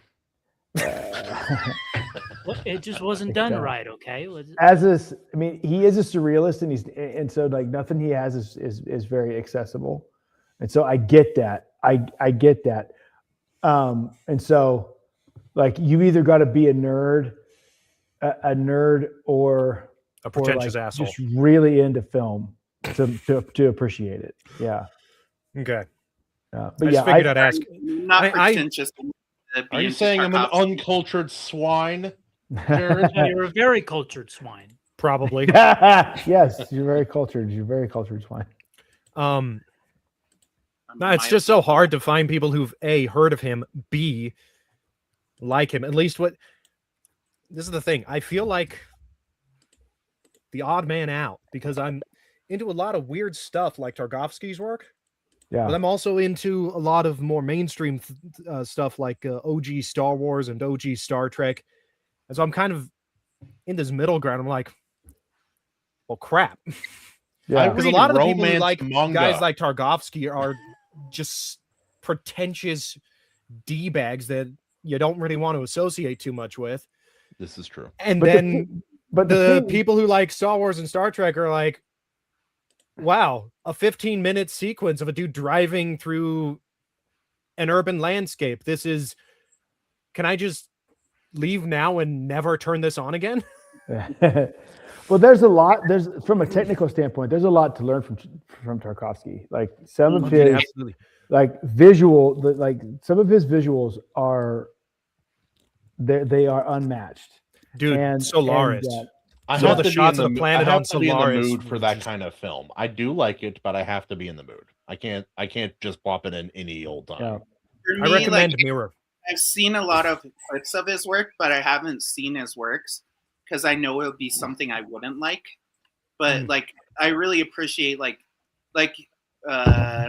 Jared was saying, like I appreciate his technical skill. Yeah, it's just one of those like that's kind of like Kubrick for me. Like I watched a little bit of 2001: A Space Odyssey, and it was like I hate that movie so much. It's like one of the worst things I've ever seen in my life. But I appreciate the skill he showed in it. Yeah, yeah, and it's the like the thing with him too is there's a visual like.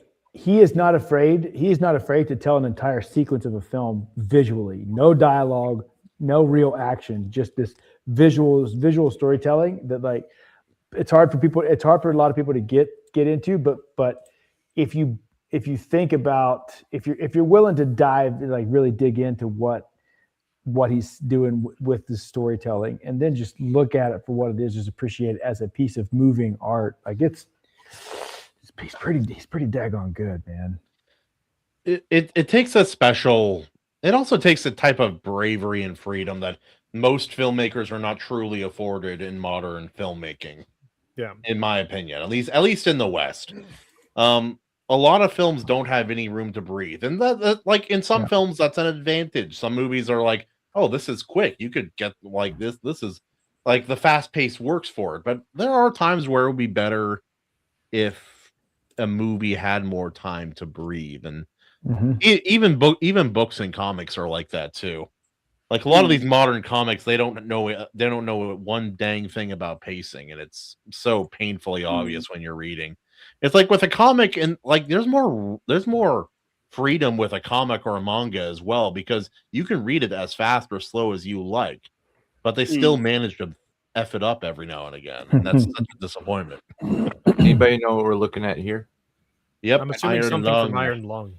Yeah, something exactly tells it. me when there's a movie that's from an indie who's also like a gamer, based on a game, like adapted from a game, and it gets like rave reviews. And it's the name of the movie is a combination of my band and my podcast. Iron Seas, Empty My Lungs, Iron Lung. It just kind of like Dad is like, you should review this, AC. Get your ass in there and do something. So I don't know. Have any of us seen that movie yet? I haven't seen it yet. That's the Markiplier. Dude, I am made that movie. Really wanting to. The only question is, will my theater ever actually get it? Yeah, I know. Because it's low budget and small town Wyoming. Like, probably not. We'll probably get whatever slop is. Also, small town Idaho, right here, buddy. Yeah, I hear you. I'm basically in the Wyoming of China. Wyoming. Anyway, sorry. I'm so sorry. Actually, that could be a Chinese name. They could be. It would be more like Wyoming. Yeah. I have a statement that is definitely not a bad thing and won't get me canceled. And I want your opinion, Michael, because it's not related to China necessarily, but it's in proximity. I don't like a lot of Korean names. I know I look into properties from different countries like China, Korea, Japan. I don't like the naming structure of a lot of Korean. I don't like how they name people, I guess. Or perhaps I just don't understand it. Do you have any opinions about that? You want to get canceled with me? I'm curious. I love this picture. I don't really have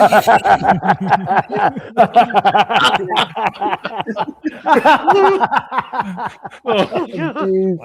Why this is the new format of the show. It's such a clean edit. The show is an interview format now, like a strict interview format, and we fire questions off and then just throw this stuff in your face and see how you answer. Yes. It's a test of your mental fortitude. I love this. I'm in. Let's do it. I'm just winging it, but like, yeah, that's not a bad idea. Yeah, no, Korean names, they're all right. They're kind of whatever. Thai names is where you get a little bit more difficult. Like, say a song scrap. All those ones that like. I think if your name is more than 5 syllables, then that's a lot. Then it's too much. But I do like Mongolian names. Mongolian is one of my favorite languages. I can't speak it. I only know like 5 or 6 words. But I love Mongolian because it sounds like a fantasy language. Some languages do. Like Welsh is like that. Welsh sounds like the devil's tongue. In Mongolian, like just saying like thank you and bye, it sounds cool. You're like Berta. Like satisfying syllables, yeah. Yeah. The ta ja.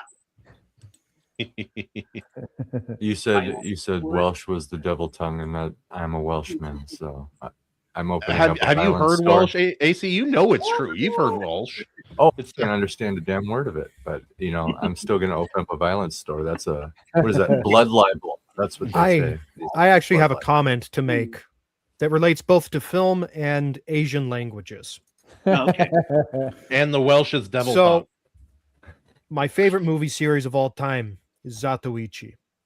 And I also really love Shaw Brothers movies. Well, Zatoichi meets the One-Armed Swordsman. A crossover with the One-Armed Swordsman and Zatoichi. It was great. Yeah. One-eyed swordsman. One comes from Japan. The other comes from China. So, of course, the One-Armed Swordsman is speaking Chinese. And well, I'll just say it right now. I could tell every single time, even though I'm not fluent, don't know really anything in either languages, I could tell the difference. Because when put side by side next to Japanese, it's really obvious. Yeah. Chinese sounds absolutely freaking ridiculous. Well, it depends on if it's Cantonese or Mandarin. Yeah, I'm a Mandarin supremacist.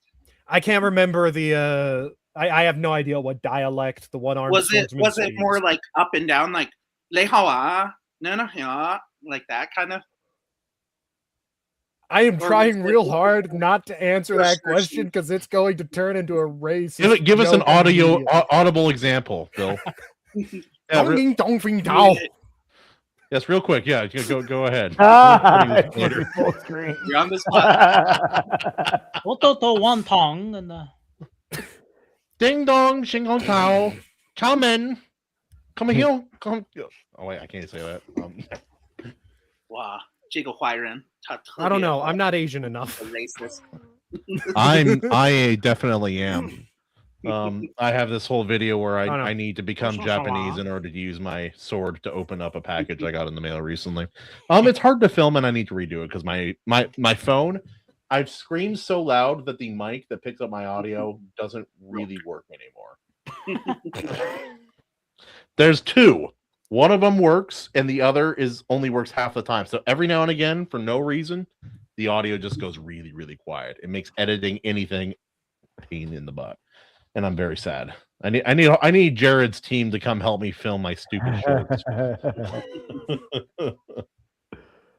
I'm like, you have the camera that adds 10 pounds. Get the camera that adds 25 pounds. I want to be amateur sumo wrestler. Yes. Yeah. What is that accent? For me, though, like speaking of Asian languages, like if you live in Asia, it's pretty obvious. Like you can start telling off the bat, like even if you don't speak the language, you're like, oh, that's Japanese, that's Korean, that's Thai, that's. I kind of figured it was because you get the same thing with European languages. Like even if you don't know German or Russian, you can still tell the difference between the two. Yeah. You can tell French from Spanish. Yeah. If you're paying attention. One of the interesting things to me is like I live just north of Tibet, and like Tibetan sounds a lot like, to me, Tibetan sounds a lot like Navajo. They have like a lot of the same linguistic structures. So like, Tibetan and Mongolian both are similar. Is like hello in Tibetan, and then like yate, that's like hello in Navajo. Like different words, but they have like the same mouth structures and stuff. Mm-hmm. And like one of my uncles speaks a little bit of Navajo, and he was talking, and I was like, that sounds so much like Tibetan. It's crazy. Yeah, no, it's weird when languages do that sometimes. AC, I just posted another one in the on the main deck. Yeah, there we go. Some of these just pop up at the right time, so I gotta. It just works out. Yeah.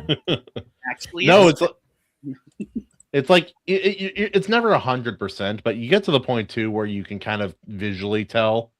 Like I'm pretty good at telling like a Korean person from a Japanese person, and like Korean from Chinese, and Filipino obviously looks quite different from most other Asiatic kind of groups. But like people, most people don't even know that Tongan and Samoan are different groups of people.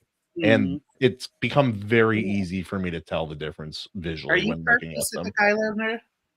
Kind of. Okay. We don't. My mom is adopted, so we don't know. We know she's at least partially Italian, but we don't know everything that she is. But I can't go to a Hawaiian school legally because my family is Hawaiian, and so yeah.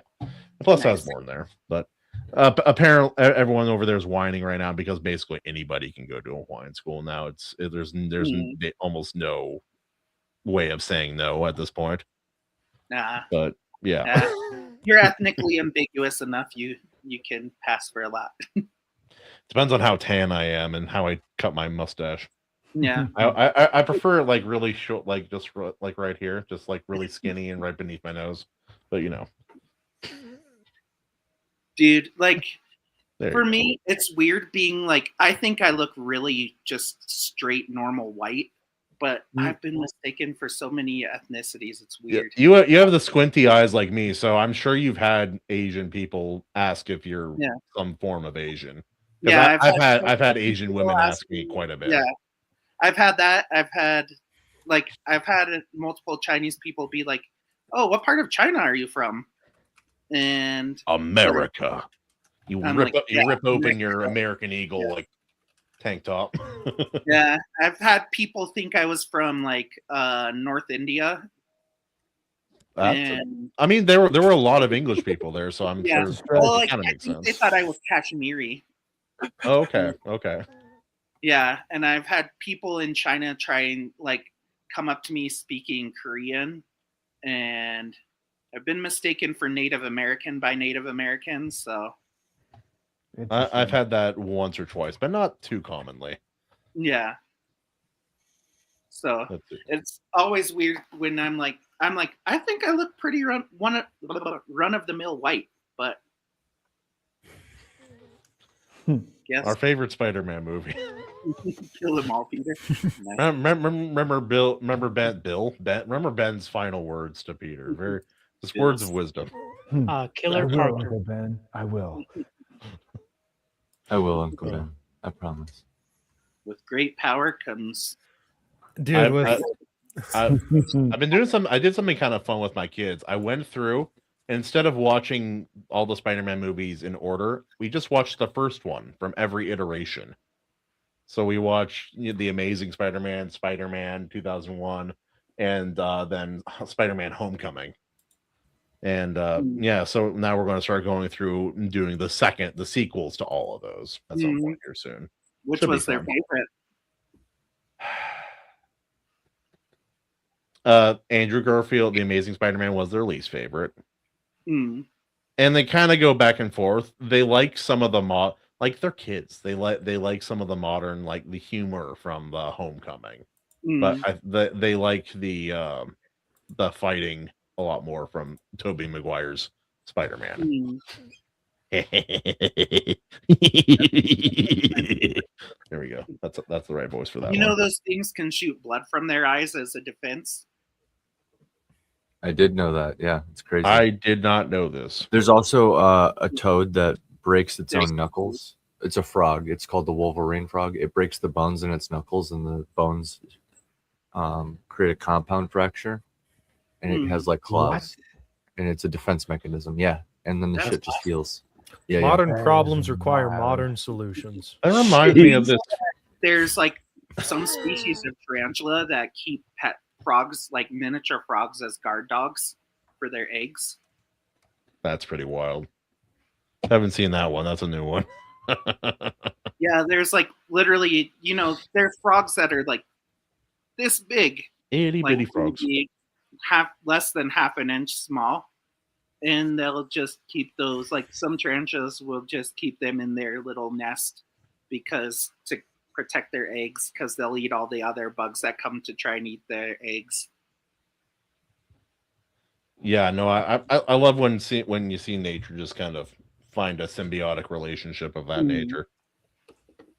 Now, going back to like creation stuff, like what would you do for a soundtrack for your work if it got adapted? If you could have any artist or composer do your work, who would you have do it? I'd probably have Polyphia if I could just lock one in. Ooh, that's a good choice. Yeah. It depends. I don't know. Like when I think of them, like he's classic, but John Williams is such a good composer. Yeah. But I don't think his soundtrack would suit any of most of my works if they were adapted. I don't think they would. Most of them would suit, just different instrumentation. So yeah, that's kind of tough. I'd have to think that a bit more. Think about that a bit more. And obviously, like a movie is usually quite different from a TV show. Soundtrack for it, like what are some bands you would have on a soundtrack for it? All Nickelback and Creed. No, I don't know. At this point, I can just DM you the playlist. I mean, yeah. Because it's Jared, he probably knows them. No, I never met those guys, but I would do. I don't know, man. Like if it was my stuff, I would do my own. Like I don't. Yeah, I mean, you already did for your own movie. So yeah. I would collaborate. I would like collaborate, but as far as like just passing it off to someone else cold, I wouldn't. I don't think I would do that. Only because like I like my entire adult life has been in music, but Yeah. before I started film. So that's like I'm more comfortable in a music studio than I am in a film studio. So Yeah. like that's my first world. So What about like guest vocals? If you could have like guest vocals on a song for Oh, now that's a good question. I wish Herman hadn't That is left such yet. a I good just had the question. best meme. I would have Josh Scoggins for sure. oh dude. Yeah, 100%. I would have Josh Scoggins do something. Yeah. That'd be awesome.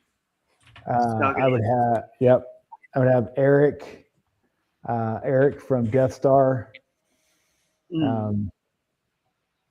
Tommy from Sleeping Giant.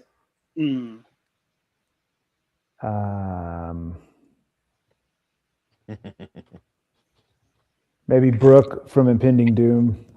Wow. Nice. Yeah, all of those guys. Yeah. Yeah. Out of all those, Scoggins is my favorite by far, but Dude, legend. Dude's a legend, man. Dude, like he's the only person I've heard that can make just a straight piano track just be one of the most brutal metal songs you've heard. Yeah. I know. This and is like, the vibe that you get when you listen to it. You're just like, Exactly. like that, really. Yeah. There are 3. You also listen I to would it pantsless, or is that just Yeah. I'd rather not answer that on the grounds that I may be incriminated. But there are 3 bands that I would go for a soundtrack for Guardian. Okay.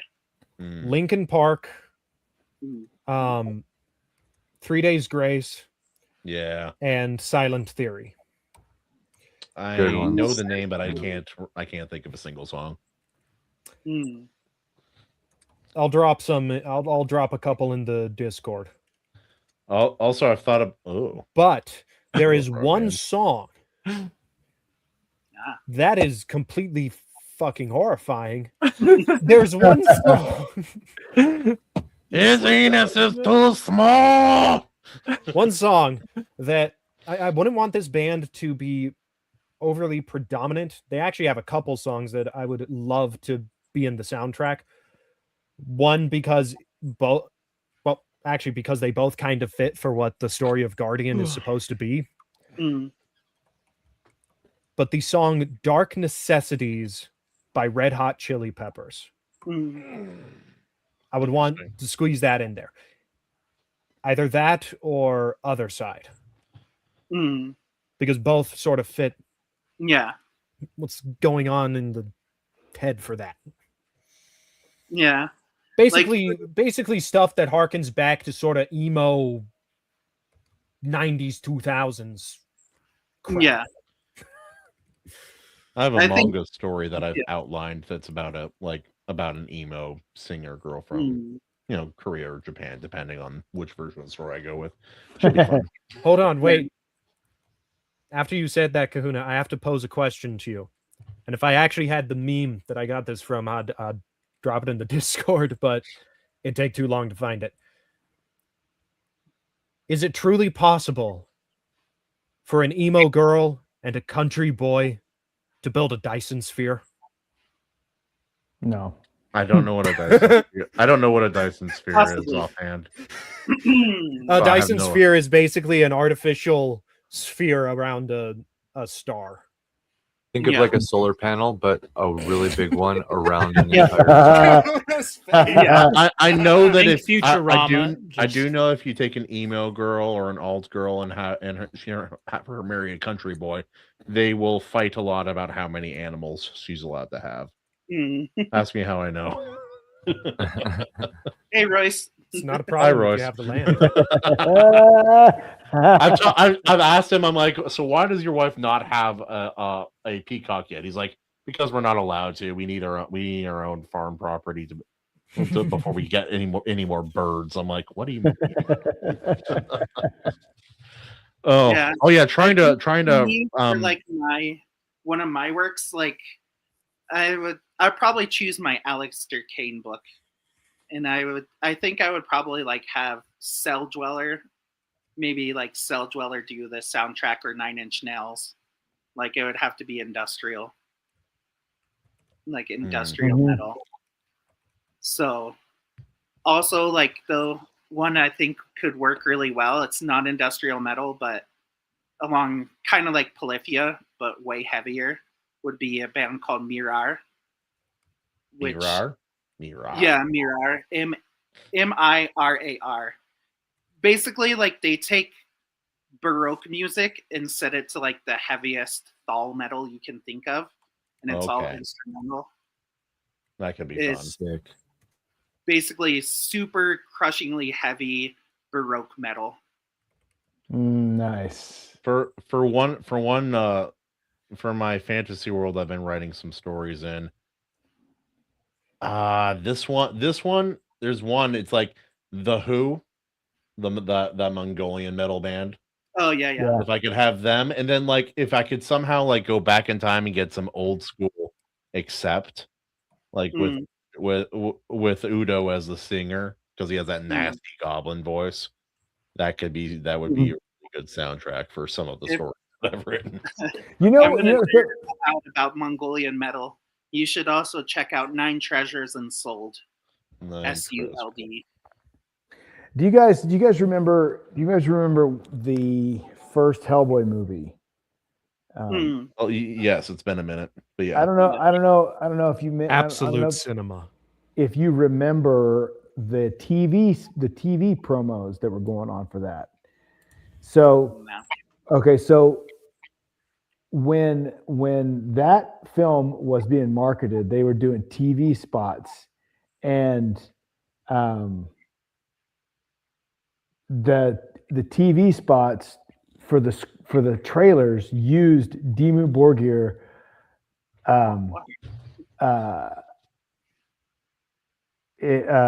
Death Cult Armageddon. He used 2 tracks from Death Cult Armageddon, the record Death Cult Armageddon, and it was so epic.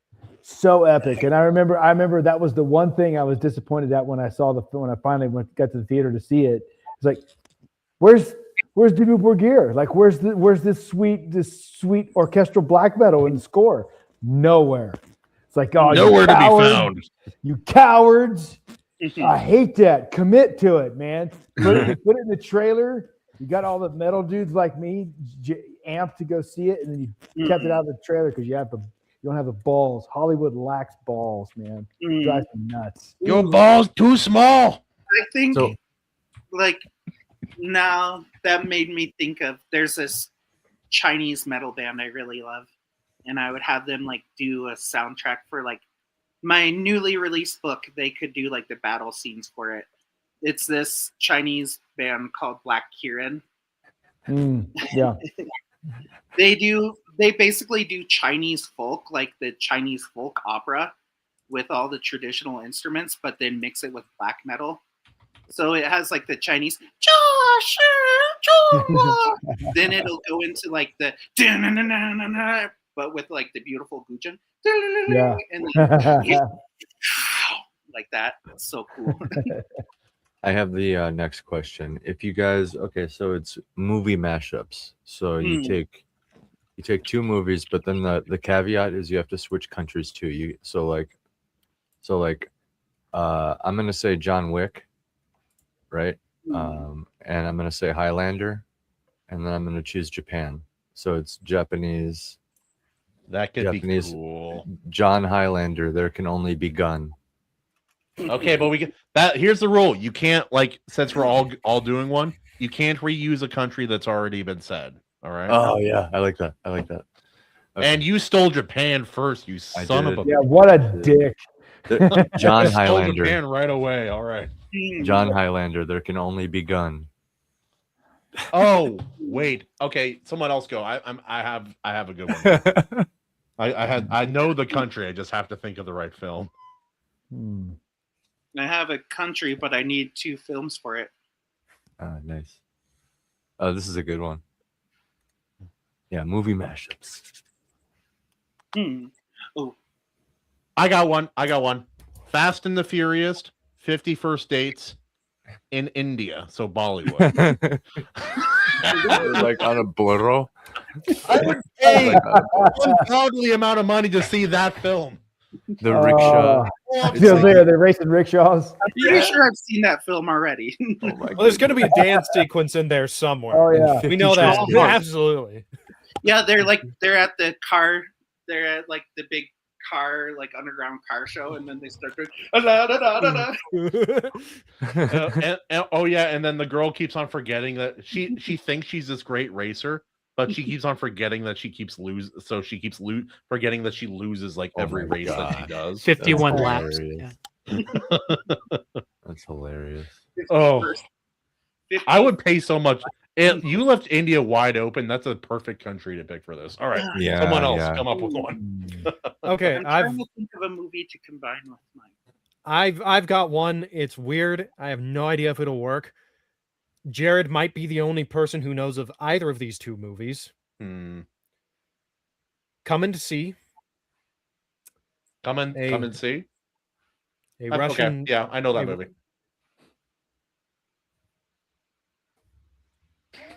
Anyways, Come and See. He couldn't believe it.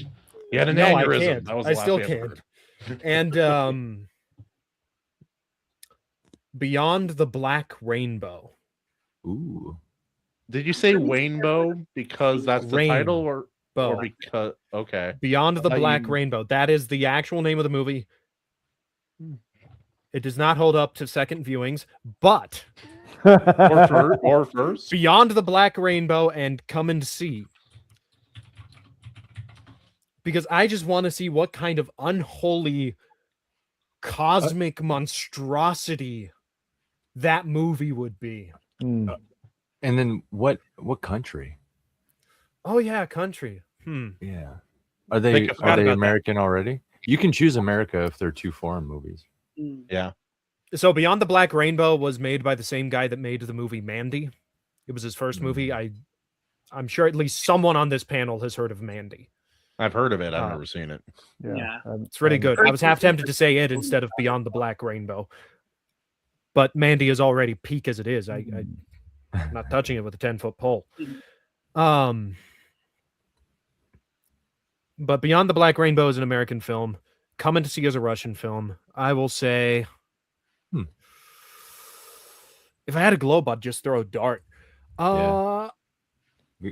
Get weird, get crazy, get wild. Let's say China. Okay, good. China. Just because the whole plot of Beyond the Black Rainbow sounds like something. It's just something that I could imagine some secret Chinese government project might be up to. I'd have to learn what that movie is about. Yeah. Hopefully, I didn't just get you put on a watch list there, Michael. Well, Already, for those, yeah. No, did you mention certain events involving a tank? Oh, okay. Yeah. Jeez. I'm not going to say it. I don't want them to cut your internet, and I know they do that if you mention that. Yeah. At least that's from some of the stories I've heard. Yeah, some stuff happens. But... What kind of movie would those two mash up to be? Like, what's Beyond the Black Rainbow? And I'm not sure. So, Come and See is a movie about it's a horror. It's a horror, basically a horror film about war. Pretty much. Because Come and See is about World War II. It follows a young kid as he loses his innocence because of the war. It is dark AF. Oh, I had a great time. I watched it with my dude. kids. The kid actor actually got PTSD because they would use live rounds for the filming. Yeah. My God. Yeah, dude. I mean, it sucks for the kid, obviously, but it's absolutely hysterical in my opinion. Yeah, let's just traumatize the kid. It'll look great on film. But Beyond the Black Rainbow, I don't know how to describe it because Panos Cosmatos, his movies are just trips. Like, I'm certain that he's high when he makes his movies. So you would create like a just a crazy psychedelic horror pretty much movie that's already exceedingly dark. I love it. That's pretty cool. much. You went the same route I did. Let's get weird with it. Yeah. What I would do is I would take No Escape, the Owen Wilson movie. Oh yeah. Okay. I would mix that with Ip Man or something like Ip Man and set it during the Boxer Revolution, and I would have it directed by Indonesia, like Iko Iwas, the raid. Yeah. There we go. Yeah. See, these are all great ideas. I would combine Rocky 4 with Coming to America and have the Russians make it. Nice. Kahuna, I feel like you can make a living doing this. I could do this all day. Just walk into a Hollywood office and be like, "You got an hour? I'm just gonna sit here and just say a series of things. Say yes, or Putin gets it. All right. Yeah, just thumbs up or no, thumbs up or thumbs down. Anything denied, Putin gets. You're turning down at least a $12 idea. Okay. Man, I love the idea. I love the idea of taking culturally specific movies and having countries that have no idea about that culture try to make. Yeah. The Patriot, but set in the British. No, that's too easy. The Patriot set in the Congo. Canada. The Congo. The Congo Patriot. Have New Zealand remake the anime Your Name. Oh no. Oh no. No. I mean, that's very bad. Oh. It wouldn't be like a nice little Japanese town. It'd be like this Maori mountain town. And they'd be like, our ancestors used to be cannibals. Oh, like ancient times? No, like 80 years ago.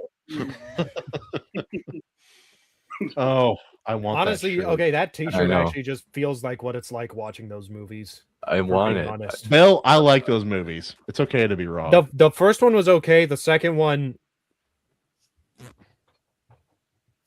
Where's my gun?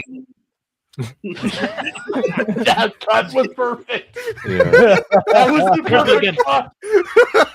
Where's my gun?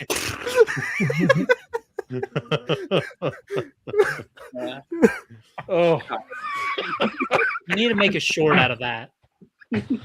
Like, where's my gun? Just cuts to black.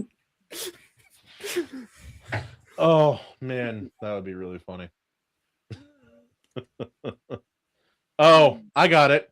Gladiator, How to Lose a Guy in 10 Days, and have the Venezuelans make it.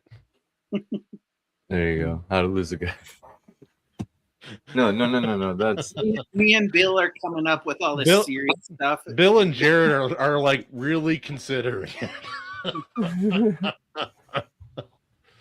Oh. For me, I was just like, what would be the most badass action movie that I could come up with? I got mine. So It's yours. it is The Crow and Dances with Wolves in Norway. bro. I can Okay, actually, with mixing it with Dances and Crows, the Skull Cowboy better be in the damn movie for once. would it be like kind of like Let Me In vibes? That's Or Let the Right One In? Movie. That's a good movie. I love that movie. No, I would make it a lot darker. I'd make it a lot darker. Yeah. He's like a Wendigo, and he's going around killing all the. Yeah, like almost. Yeah, like the Ritual almost. Like I would give it Ritual vibes. Yeah. Yeah. I haven't seen that one. Brokeback Mountain, He's Just Not That Into You, and have South Africans make it. Why aren't you gay? Why are you gay? Oh my god. Schindler's List. Oh no, that's what we're starting with. Schindler's List. Spaceballs. The Diary of Anne Frank, Schindler's List, and South Africa. Well, you said diary. I thought you were going to say Diary of a Wimpy Kid. What do you think's gonna happen? Diary of a Wimpy Kid. Oh, I'm so weak. I just sit up here all day. Jared got it. That's the alternate title for Diary of Anne Frank. I could do Nigeria too. Alternate title: Diary of a Wimpy Kid. Diary Nigeria of a fucking loser. Anyway,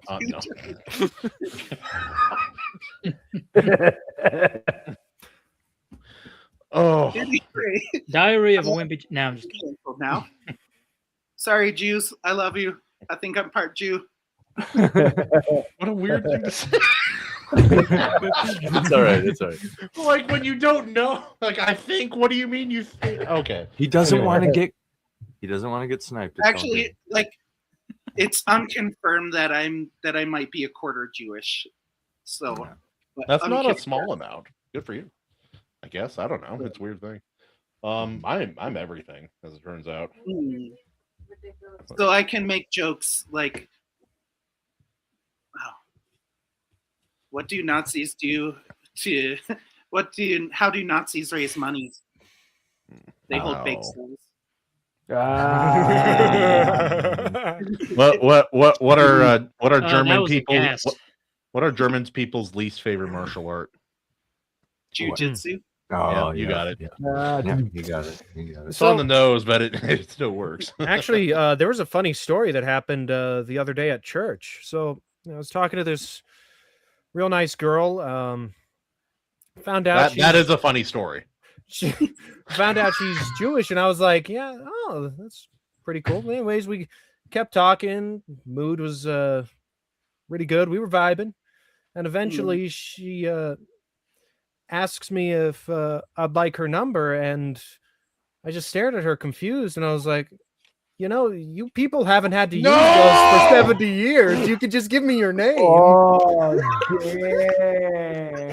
damn. I knew. I'll give you a gold star for that one. The most unbelievable part of that story is you talking to a girl, but oh, Jeez. I would love. You're muted. I see. These goys. I would I was love gonna for say, that. By the way, my animation. Jew friend has some of the best jokes. Oh, of 6 course. stars. Oh. Gold Did star. you guys? How hear do you start a animation Jewish on marathon? Stuff? Roll a penny down a hill. Yeah, it's fruit on the Yeah. fruit on the tree. Man. Kahuna, It's not hard. Kahuna. How many I'm- people can fit into a Volkswagen? I know this one. 6 million. Three and four. in the Yeah. back, 2 in the front, and 95 in the ass. Anyway, Yeah. Depends on how big the ashtray is. yeah. Damn. This is actually These this are is an not- appropriate image for this conversation. Oh. Social interaction. I'm a quarter Jewish. I give you guys a Jew pass. I got my Jew pass for my Jew friend, but thank you. It's good to have a double pass. That way, if I forget my papers, I still have a copy of them that I can keep He's on me. part Jew, so we get like 20%. What do you call it when 2 Irish women copulate together? Gaelic. See, that one was at my expense, so and I laughed. That was good. AC is an Irish lesbian. We all know. I am. We all know. It is known. I had my suspicion. If y'all don't know, AC's lovely wife is part African, so I've asked her for an N-word pass just in case of emergencies. Just It's true. just for fun. He So keeps it in his there's back. this. I love how There's- marine. I love how marine coded the giant blue monkey Marines are in those movies. Yeah. There's this black guy and his son, and they were in an airplane, and they were flying, and then it started losing altitude, and so the pilot was like, to save everybody's life, we're going to ask people to jump off, but to make it fair, we'll just go A through B, like A through Z through the races. So first, can all the African Americans jump off? So 1 or 2 got up and jumped off to save everybody. And then next he was like, next, can all the black people jump off? And so a couple more got up and jumped off, and the dad and son were still there. And next he was like, next, can all the colored people jump off? Yeah. And the dad and son were still there. And the son looks at his dad. He's like, Dad, don't you say we're all these things and we should be proud of it? He was like, son, today we're the yeah. Yeah. We're neither them or them. Oh no, I was seeing just random clips of old movies on Instagram the other day, or might have been YouTube, and it showed me that old Disney movie with Corbin Blue, maybe Jump. I don't remember what it's called, like where he does competitive jump roping. Yeah. Yeah. I forgot about this because I did watch that when I was a kid because I was a kid when that was coming out. At one point, his dad's disappointed in him because he wants to jump rope instead of be a straight guy and play football. And so he says, "I'm going to get milk," and disappears for the rest of the movie. Really? Like right until the very end. Yeah. Well, if you're gonna jump rope, you're gonna wear it. Just talking about it like what a fruit his son is, and then he like leaves. I'm going to get milk. Literally, I'm going to go get milk, and then he When just did I disappears. post that? He had the coolest hair. He had a cool fro, that Corbin Blue dude. Yeah. I wonder does he still work like in acting? I don't know, man. I just remember I was like, that's a killer fro. Yeah, he's kind of a different looking dude for sure. Never. The T-shirt makes him look really weird. Well, I don't know why that makes him. That's why. Also, if you guys have never seen Ewan McGregor and his Charlie Doontz, I don't remember his last name. They have a ongoing kind of series that started in the 2004, where they ride adventure motorcycle riding around the world, and they go different places. And watching it transform over time, like that's a kind of not quite that to that scale, but that's a kind of adventure riding my dad and I do. And it's really, except maybe we're a little bit more off-road and hardcore most of the time, but it's just like, if you want a really interesting travel series, try watching that. It's really, really, really interesting, especially since it started like before the take over the world internet era as well. Just seeing like two dudes, their camera guy who was so incompetent on the first trip. That's like, we're about to go on this thousands and thousands of kilometer trip around the world, starting in the UK and ending in New York, America, on motorcycles. Are you ready? I don't have my motorcycle endorsement, and I left my passport at home at the beginning of the trip. It's like, what do you, brother? We're going across Europe, side to side, like west to east, all the way across, in like very dangerous places. It'll be fine. That kind of reminds me of this series I would sometimes watch. There's this YouTuber, Lawai86, and like he would motorbike across China, and like him and another foreign, like covering Chinese YouTuber Serpent ZA. Yeah, and, like they motorcycle across China and just go to like random towns in like Inner Mongolia, or just up to the Russian border in Xinjiang. Yeah. No, it's always fun finding like a little series you can follow. What were you going to say, Bill? I was actually going to say, I need to get some writing done. But before I go, I have to ask you, Michael, because you're so clearly Chinese. What is the best Shaw Brothers movie in your opinion? I'm more of a Golden Harvest guy. Like, all right, well that settles it. I have to go over to China and get some kung fu sense into somebody. No, the Shaw Brothers are good, but I'm more of a Golden Harvest. They've produced over 1,000 films. Who, the Shaw Brothers? Yeah. Holy crap, dude! My brother was recently talking about getting into writing. If he ever gets into the Iron Seas Discord or something, I have to have him tell you some of the stories that he's found out just researching the studio. They actors basically lived at the studio. Like it was filmmaking sweatshop style. Sorry, but they have some absolute bangers. Sweatshop skit now. I will say right now, my favorite out of their movies that I've seen so far is Mad Monkey Kung Fu. That movie is peak. The movie's awesome. I don't think I've seen that one. Watch it. It's What was absolute, that? What was that Thai? absolute What was cinema. that Thai kung fu movie that we watched last time Bak? you were on? Oh, Yeah, that was Yeah. cool. That was Yeah. cool. That was a fun movie. Like Mm. I've been getting into some like Korean media in the last year or so. Mm. It's really like Koreans have been kind of killing it Mm. recently. This is a internationally. little bit older, but a really good Korean movie is one called The Man from Nowhere. Yeah. I've heard of that. That one, the in-fight scene is amazing. It's like a dark drama about like a guy breaking a human trafficking ring, like a ex-special forces guy. Oh, think this I've sounds seen that. strangely relevant. Sounds Yep. very real. It's like that. It's like, oh, I love all these fictional stories. Did he have to sift through? fictional things. Did he have to sift through millions of pages of redacted documents? Right. Thankfully not. Dude, All right. you know what's weird? Wukong Is files. like we were talking about Full Metal Alchemist I beforehand. love that series. Yeah. It's weird when you realize that, like, when you look into the people like Epstein and whatnot, and a lot of the people behind the power. Full Metal Alchemist it's a documentary. Yeah. It's like, imagine if there were some dark-skinned people in the desert who we started a false flag war with in order to, yeah. Anyway, that would never happen.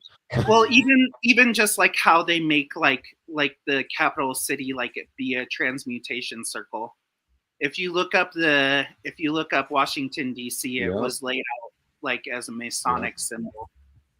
If you didn't say it, I was going to say it. And Fiction's silly like that. so, like, a lot of the stuff, like Full Metal Alchemist took literally straight from like old alchemists. So, and Well, a lot so- of that alchemist stuff is what a lot of these people like behind Epstein are doing. So, it's kind of terrifying realizing that FMA is almost a documentary. Well, they So's They Full Live. Alchemist did See you, what? Bill. Oh yeah, have a good one, Bill. Peace out, See- Bill. Full Metal Alchemist did what kind of the same thing that George Martin did, and it's you basically take from real life and you build your fantasy world out of components of the real life, and then you just add a little magic to it. And that little magic is enough, you know. Full Metal is such a special series for a lot of reasons. It's a really excellently. Also, it's pretty rare for a woman to understand like a brotherly relationship to the degree that she did. Not a common occurrence. I think it's a hard thing to get right in fiction, and I think she got it pretty much exactly right in that series. But aside from that, it's kind of cool just having a fantasy that's so well grounded and set at that specific like timeline, like early 1900s. It's really because that's when war starts becoming much more modernized, was during that time, right around World War I. Like there are some other examples, like the Saga of Tanya the Evil. That's kind of First World War era kind of ish. Very different series, but similar timeline. But I appreciate all that. I appreciate fantasy series that if they're going to be grounded in a similar world to ours, to have them be unique. Like Dresden Files, like you just finished like the more recent books recently. I'm going through it again because I haven't read the last two books. But like it's an urban fantasy, but the world building is some of the best fantasy world building and lore, like magic systems upon magic systems that exist, in my opinion. It's one of the best, like, fleshed out. Like you understand it, and it's even when you understand there are things that you don't understand. Yeah. What I really like about that one is like they do really good character work, especially like with the side characters. You're like, oh, everybody's growing and everybody's changing in like realistic ways. Also, the dog can understand human speech. I'm glad we figured that out. I like that he's based off of dogs we have here in Qinghai. Yeah, he's the food dogs and all that. Yeah, hey, That's a Tibetan Mastiff. Yeah. Yeah, He's I like think- talking about it. I'm like, I know what kind of dog you're talking about. Yeah, that's a big animal. Yep. I think because Especially of the when you whole- see them face to face. Those things are kind of terrifying. Right. Only been scared of 2 dogs in my life, and Hmm. one of them was a type of mastiff, albeit not that Yeah. kind. What Yeah, were you saying, AC? basically here, like the Tibetan Mastiffs, like if you go out to where the nomads are, they literally breed them to fight off wolves and snow leopards and scare off bears. So And they can. And Yeah. they do. they can was and they gonna- do. I was gonna say, I think because of that whole borrowing from real life theory, I'm probably gonna stick to doing that in my world.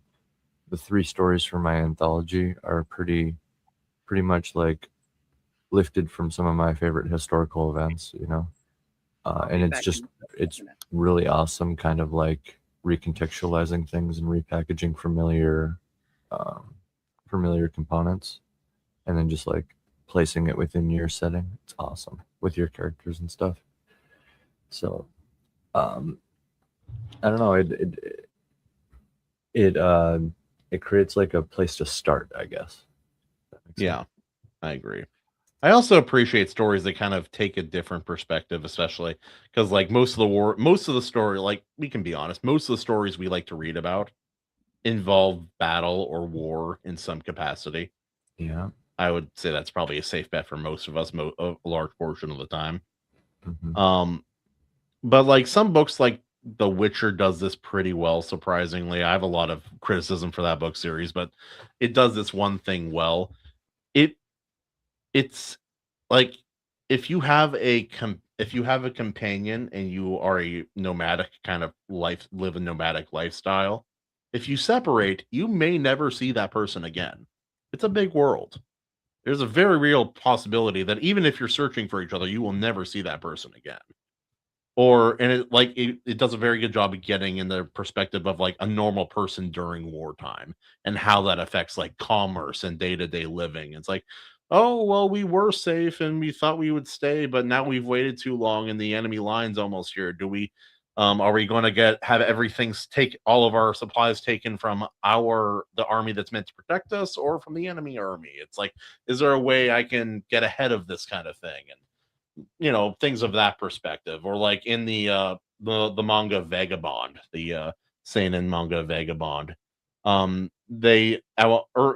on in the story, the main characters, they meet this woman and her young sister or young daughter, I can't remember, and what they have been doing is they go in behind battles right after the armies move on, but before anyone else gets there, and they just strip it of armor, like they strip people of armor and weapons, and then they sell them as like on the black market as contraband. I'm like, yeah, that makes sense. There would be someone who, like, if the battle's ongoing and it moves on from one scene to the next, there's a market, there's a place for those people.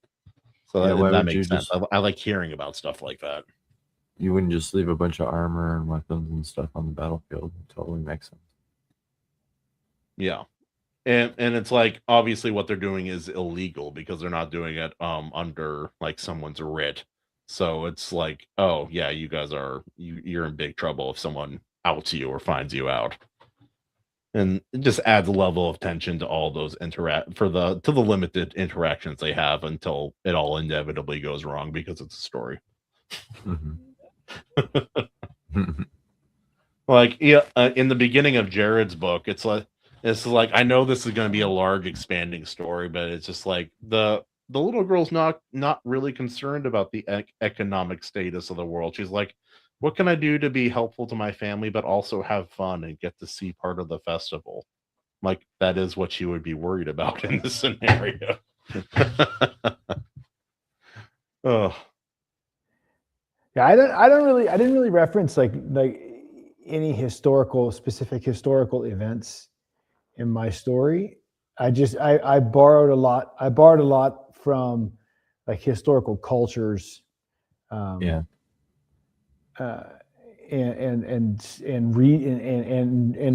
real places, to kind of get create a world, but I didn't use any events. So it's like I borrow like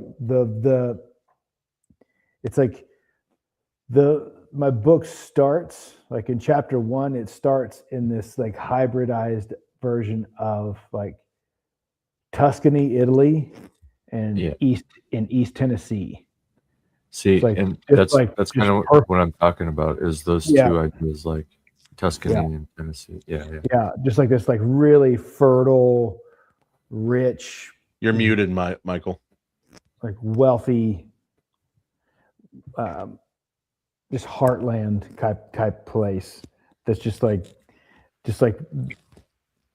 really idyllic. This place is like, why would you want to leave? This is freaking awesome. Also, kind of a cultural, like a crossroads of culture and trade in some ways, and things of that nature. And then like the other, one of the other cultures that I use reference in the film is like I take the one culture that's referenced a lot in my book that has been eradicated prior to the story. It's like I took Plains Indian culture and Viking culture and smashed them together. Yeah. And that's such a fun, strong congruity between some of those cultures in some ways. Yeah. And there's it's one of the things that's really fun to like discover pieces of like in the story is like, oh, this was what that culture was like, and this is how that culture affected this time in history. And so I like to do that. I like culture, like to use real cultures and real regions to build a world in, and then just kind of let the events unfold as they go. So the thing is, history and culture in our real world is so rich. If you just change, you don't even have to change it that much if you're specific enough. And again, the whole idea of like combining things, and it's like some people borrow from specific series of events or or in your case, like I'm taking these two different places and combining them conceptually, like what that would look like. I think it was before we started the show, but I was telling them I think Frank Herbert was inspired by Where I Live in China with Dune and the spice worms. Yeah. Because like Where I Live in China, there's a kind of worm that has the cordyceps fungus that grows and kills it, and it's like it's like super expensive, and it's known as like a super medicine in Chinese medicine. So like a trash can bucket worth $5,000. Oh yeah. Basically, I know the $5,000. So wow. I was like, I wonder. Sorry, like they would have like different tribes of Tibetans would have battles over like who controlled the mountains, like the Worm Mountains. Nice. That's cool. So, but yeah, so I was just like, how you were talking about being inspired by different areas. I was like, even something as crazy as Dune, like you can tie back to like this little region in Qinghai, China, where they actually had that happen. Even the movie Alien and Aliens and stuff, the xenomorphs, kind of just comes from the idea of those wasps that lay their eggs inside spiders. Was that Spiderhawk really wasp or something like that? Spiderhawk wasp, something like that. But yeah, just inspired by real life. I am really looking forward to doing a Joan of Arc story at some point in the future, and more. And one I'm really excited about is the one I just got published in Von Coleman's anthology that he just put out. It's essentially the Tower of Babel, but each character is I symbolically made each character a different Greek god because each of my short stories is kind of like a mythology. They're all like legends, you know, like great people or legends, you know. History so vibrant that it becomes myth, like Joan of Arc, but Yeah. you know, she was real. Or like Queen Boudica. I love that one. I did a story on her.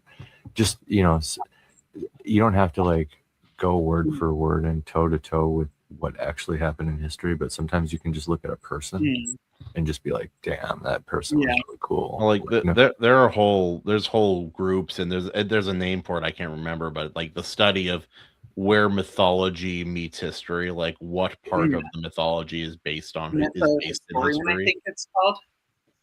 What was that? I think it's a mytho-historian. That might be right. I can't remember, but it's a fascinating thing to study, because it's like for a while they weren't even sure that Troy, the city, was ever a real city. I suspect that it was for a lot of reasons, but same with Heraklion. And, yeah, you brought up,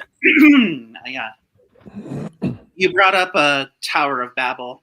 That one's a really, when you dig into deep into like the Christian lore, and like if you go into some extra biblical sources, that one's a crazy story. I wish I dove into it a little deeper before I wrote the short story, but this one is kind of like, it's like looser. It's not like, oh, this is my Queen Boudica character, or this is my Joan of Arc. It's like, oh, this is like symbolically the Tower of Babel.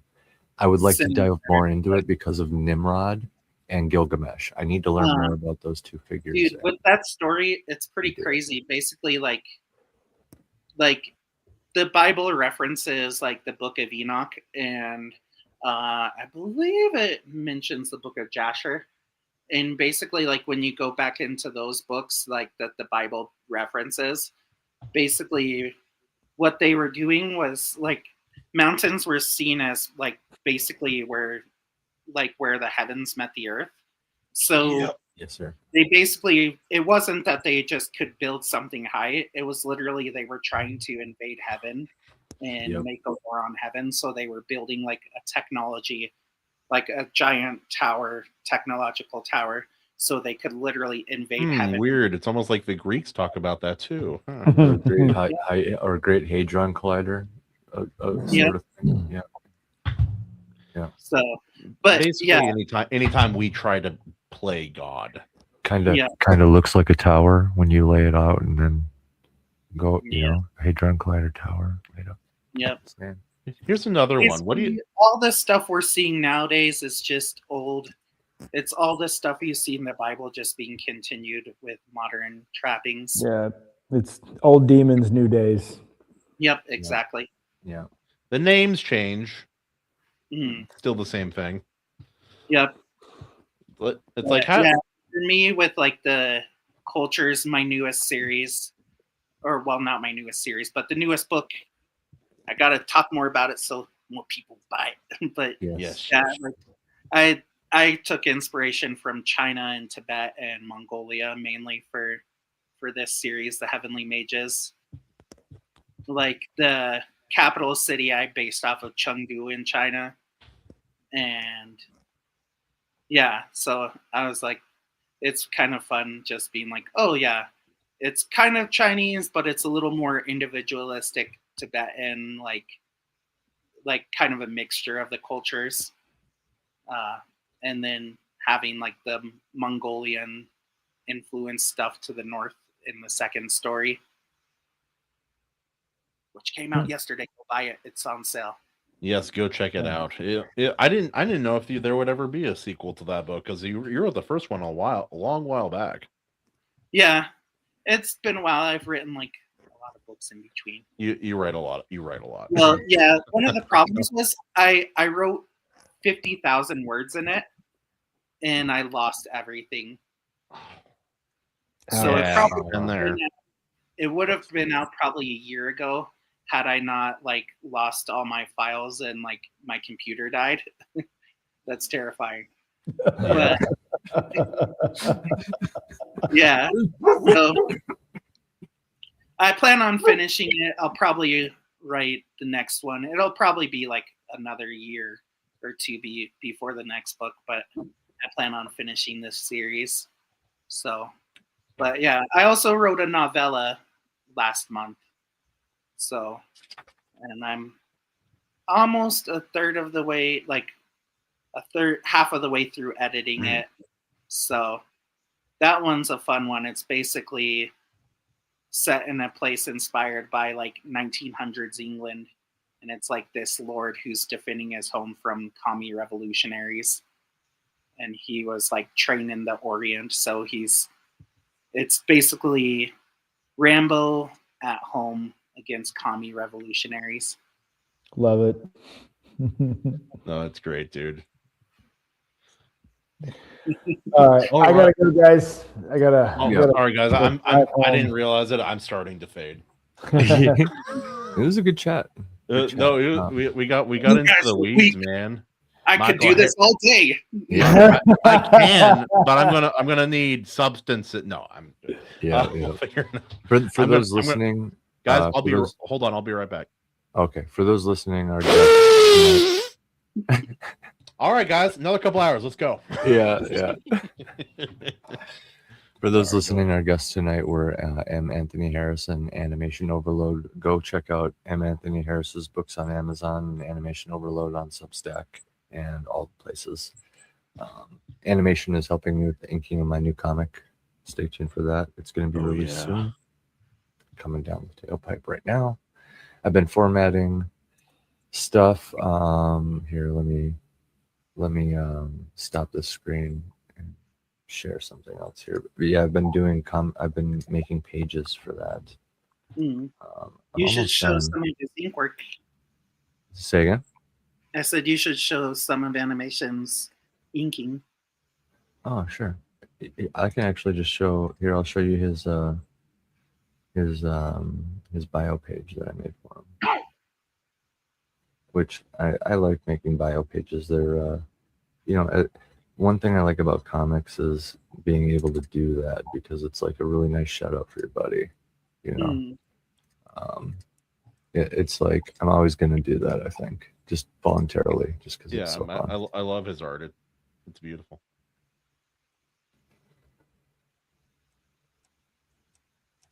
So this is these are all pieces that Animation did. Nice. He's done a lot more than just my weird fairy character from Earth thing, but yeah, that's just almost iconic. It's really funny. The idea of all this energy, the hair, the glasses, the rage, tiny body. But yeah, there's Animation's links. Nice. Oh yeah, you don't have to redo it, AC, but the emo centaur girl. Oh yeah. That's pretty iconic. That's pretty iconic. Michael, have you beheld the emo horse girl as in oh yeah, there we go. No, I have not. We were talking one day. I was explaining to the Discord the difference between a girl who likes horses and a horse girl. And then we were talking about a centaur and how they would dress, where the dress would land. And then I'm like, what if there was like an emo horse girl or like a centaur girl and she fell in love with a knight, but then she's like, like, oh, I don't really like you kind of thing. And then he drew this character. I'm like, that's brilliant, dude. It's great. Well, yeah. Also, I live in Seattle. This is accurate, by the way, for anyone wondering. Yeah. We're lucky. You gotta say it like this though. He needs to be 6'2", make over 500K, and treats me like a queen. No, that's Tacoma. Seattle's different. I thought that was St. Paul. Here's the map I made. Yeah, I like that map, dude. The Belgian Empire. Some unique things to RK. All of the maps I make are going to have this inverted compass rose because that's a little clue to how my world is. These people are backwards. Yeah, the Earth is the planet's messed up for sure. For sure. Yeah. Very so cool. Like a pole shift. Kind of like north is still north and south is still south, but like It's like the further south you go, the colder it gets. Yeah, No. I thought about that for a world too. I'm like, what Yeah, if it was like this? yeah. I'm like, surely someone's done this by now. Yeah, AC. I decided to pull the trigger on this map. It's more than just written in prose. Now it's like on a compass rose, and I'm gonna get criticism for it. They're gonna be like, north is up, right? You're like, no, I mistook this. Yeah, this was a mistake, obviously. Also, west is west and south. Never heard of a cardinal direction. Thanks. Yeah. East Northwood. That's how I described my member. Anyway, and it's in the south. Workstead. That's how I describe. Yeah. All yeah. right, fellas. I'm out. I will talk to you. I'll see you guys soon. Peace You out, have a good one. hombre. See you Take guys. it easy, brother. See ya. I'm gonna head out too. All right, I'll take us out here. Yeah, take us out. Ladies and gentlemen, this has been an episode of the Iron Seas. See you next Tuesday at 6:30 PST, the Lord's time. I will see you then. I am out of energy and I need some substances. Whee! All right, 1, 2.